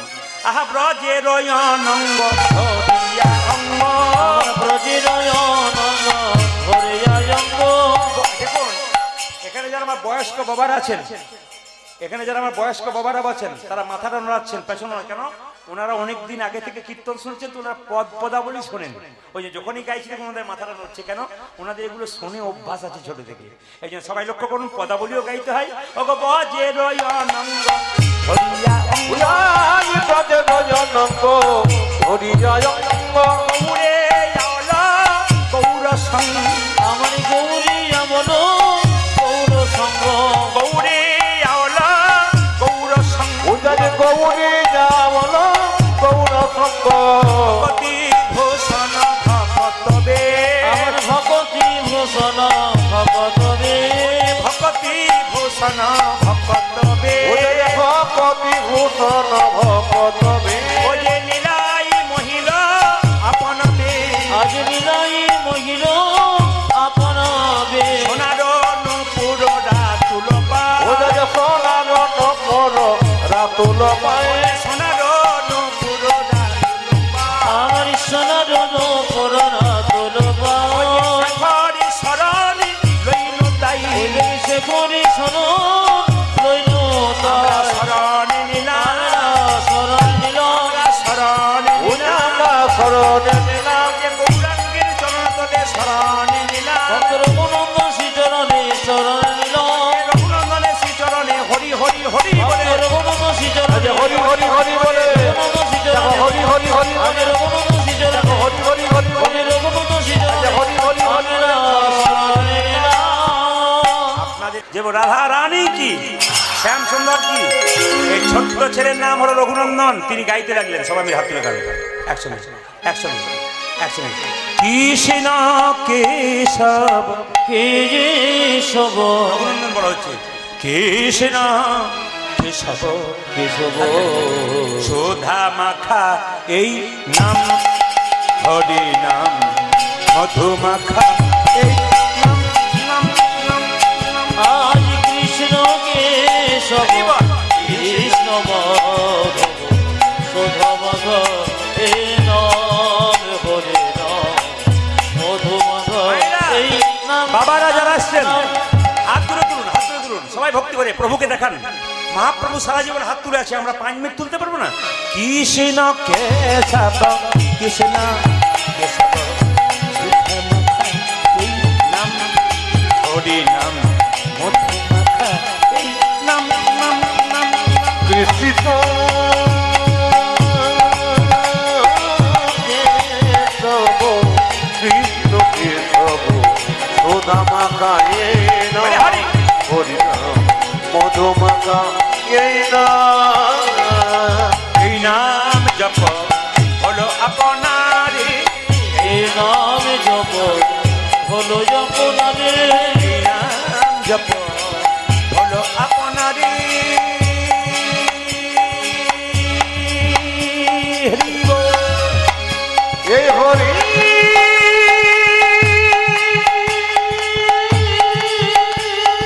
উলধ্বনি জোরে জোরে জোরে জোরে।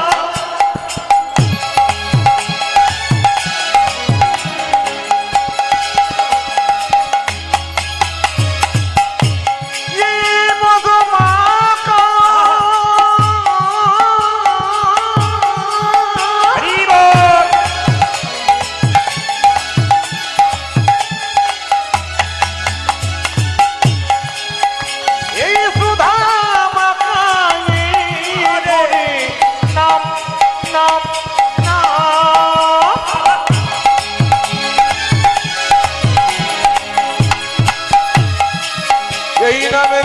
করে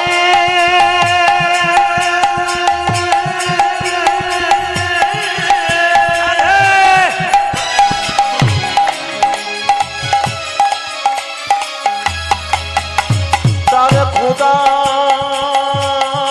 তৃষ্ণা যাবে গত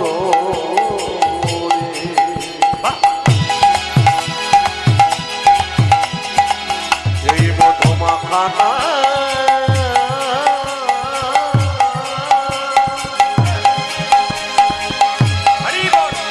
এই সুদামা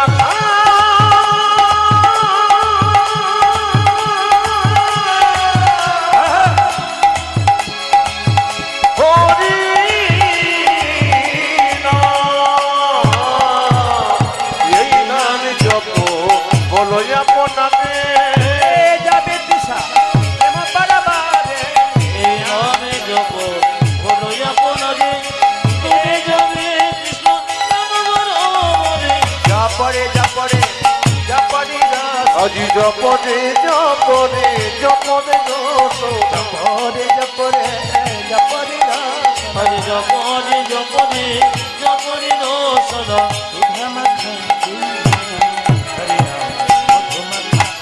নাম নাম নাম নিতাই গৌর হরি কৃষ্ণ কেশব কৃষ্ণ সুধা মাখা নাম হরে মধু মাখা এই নামে নামে নাম জপরা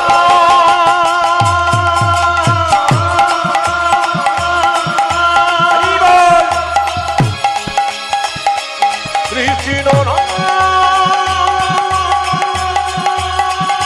হরে এই হরি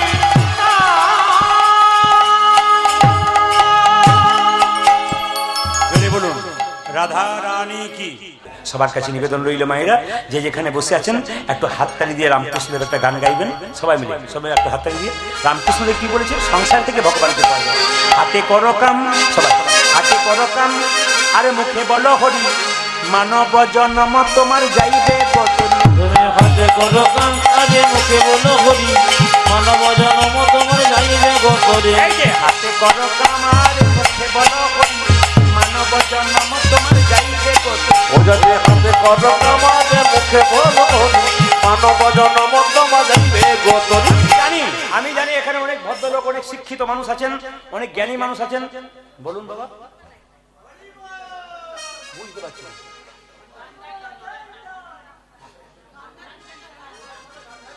বসুন, এখন তো ওই নিয়ে আলোচনা নেই, যে নিয়ে আলোচনা হচ্ছে সে মানে এখন ঘোড়ার রচনা হচ্ছে, এখন গরুর রচনা হয়নি। ওটা শুনুন, তারপর আমার আপনার শেষে বলবো। সবাই মানে হাতে কর, হঠাৎ আপনার জেগে গেল কেন? আমি যে যা বলছিলাম, মানে যে ছেলেকে পড়ানো হবে তুই ময়না পাখির রচনা নি, তখন যদি আপনার টিয়া পাখির কথা মনে পড়ে গেল কেন? হঠাৎ টিয়া পাখি কি বাড়িতে আসে নাকি? আর আমি একটা কথা বলি, কারো বাবার নাম জানবেন কেন? কেন বলুন তো? আপনি কি তার আধার কার্ড দেখবেন নাকি? আর তার সম্বন্ধে জানুন, তার থেকে কি শিক্ষা পেলাম আমি ওইটি জানছি। সব মিলে হাতে করো কাম আর মুখে বলো হরি, মানব জন্ম তোমার যাইবে গতরি। ও যদি হাতে কর কামাতে মুখে বলো হরি, মানব জন্ম তোমা যাইবে গোতরি। হাতে করো কাম আর মুখে বলো হরি, মানব জন্ম তোমার যাইবে গতরি। হাতে করো কাম আগে মুখে বলো হরি, মানব জন্ম তোমার যাইবে গোতরে। রামকৃষ্ণের কথা, মালা জপে সাদা আর ঘরে জপে ভাই, মনে মনে জপে তারে বলিহার। মালা জপে সালা করে জপে ভাই, মনে মনে জপে তারি বলে হরি জয়।